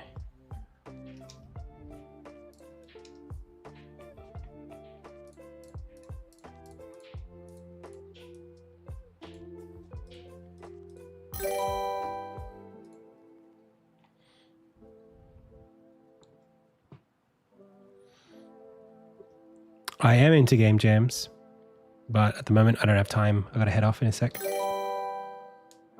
But I also don't really appreciate... Oh, but it's Atomic Blom. Wait a second, I'm confused. I know who Atomic Blom is, but twitch.tv/Atomic Blom is not a game. So how am I going to play your submission at Atomic Blom's channel? How long do you think it would take for a guy who is decent at making games to make a game like Terraria? Terraria? Because it's very systems heavy, you would build it out over time. You would build it out one bit at a time, and you would maybe release it before modern day Terraria. Like Minecraft version 0.9 or whatever it was, the beta in 2011 was released, and I paid for it. I paid $10 for it. And that had barely any of the features that modern Minecraft has. So you could get a version of it out in 6 months, you know, but you wouldn't be able to do much in it. I don't know. I haven't really played Terraria, so I couldn't tell you like how many features you would need to have.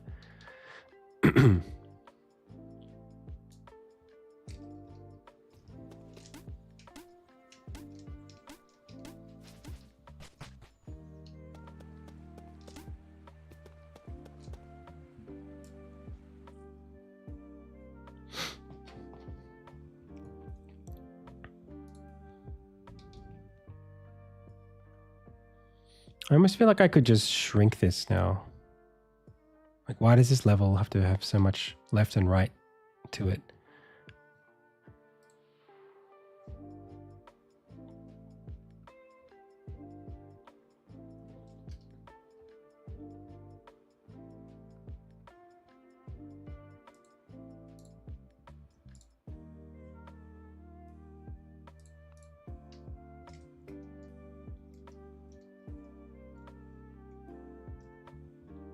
I wasn't, no, not that early. More just like the first release.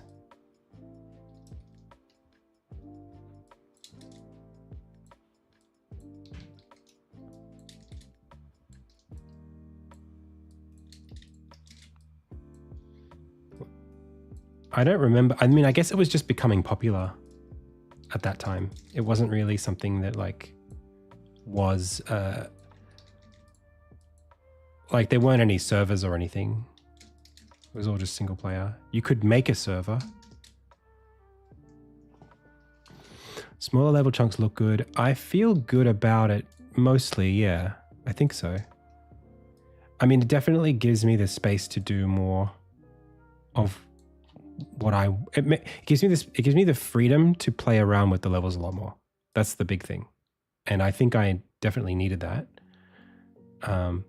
because there's just too many things that I'm learning about making games and making this game to be able to just commit to like huge levels. So in that sense,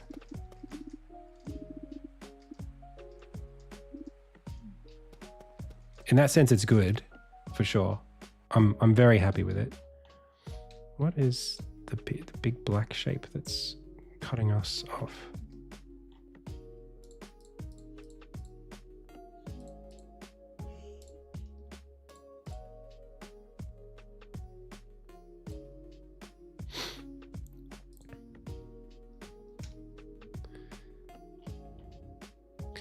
Yeah, and I think that making things smaller and more modular is just more important, really, for me. It's just more important.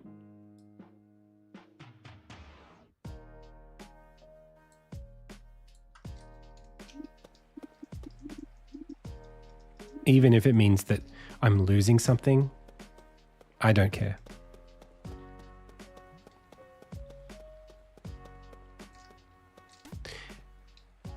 Hey Daniel, I don't know if you sent the right link. First of all.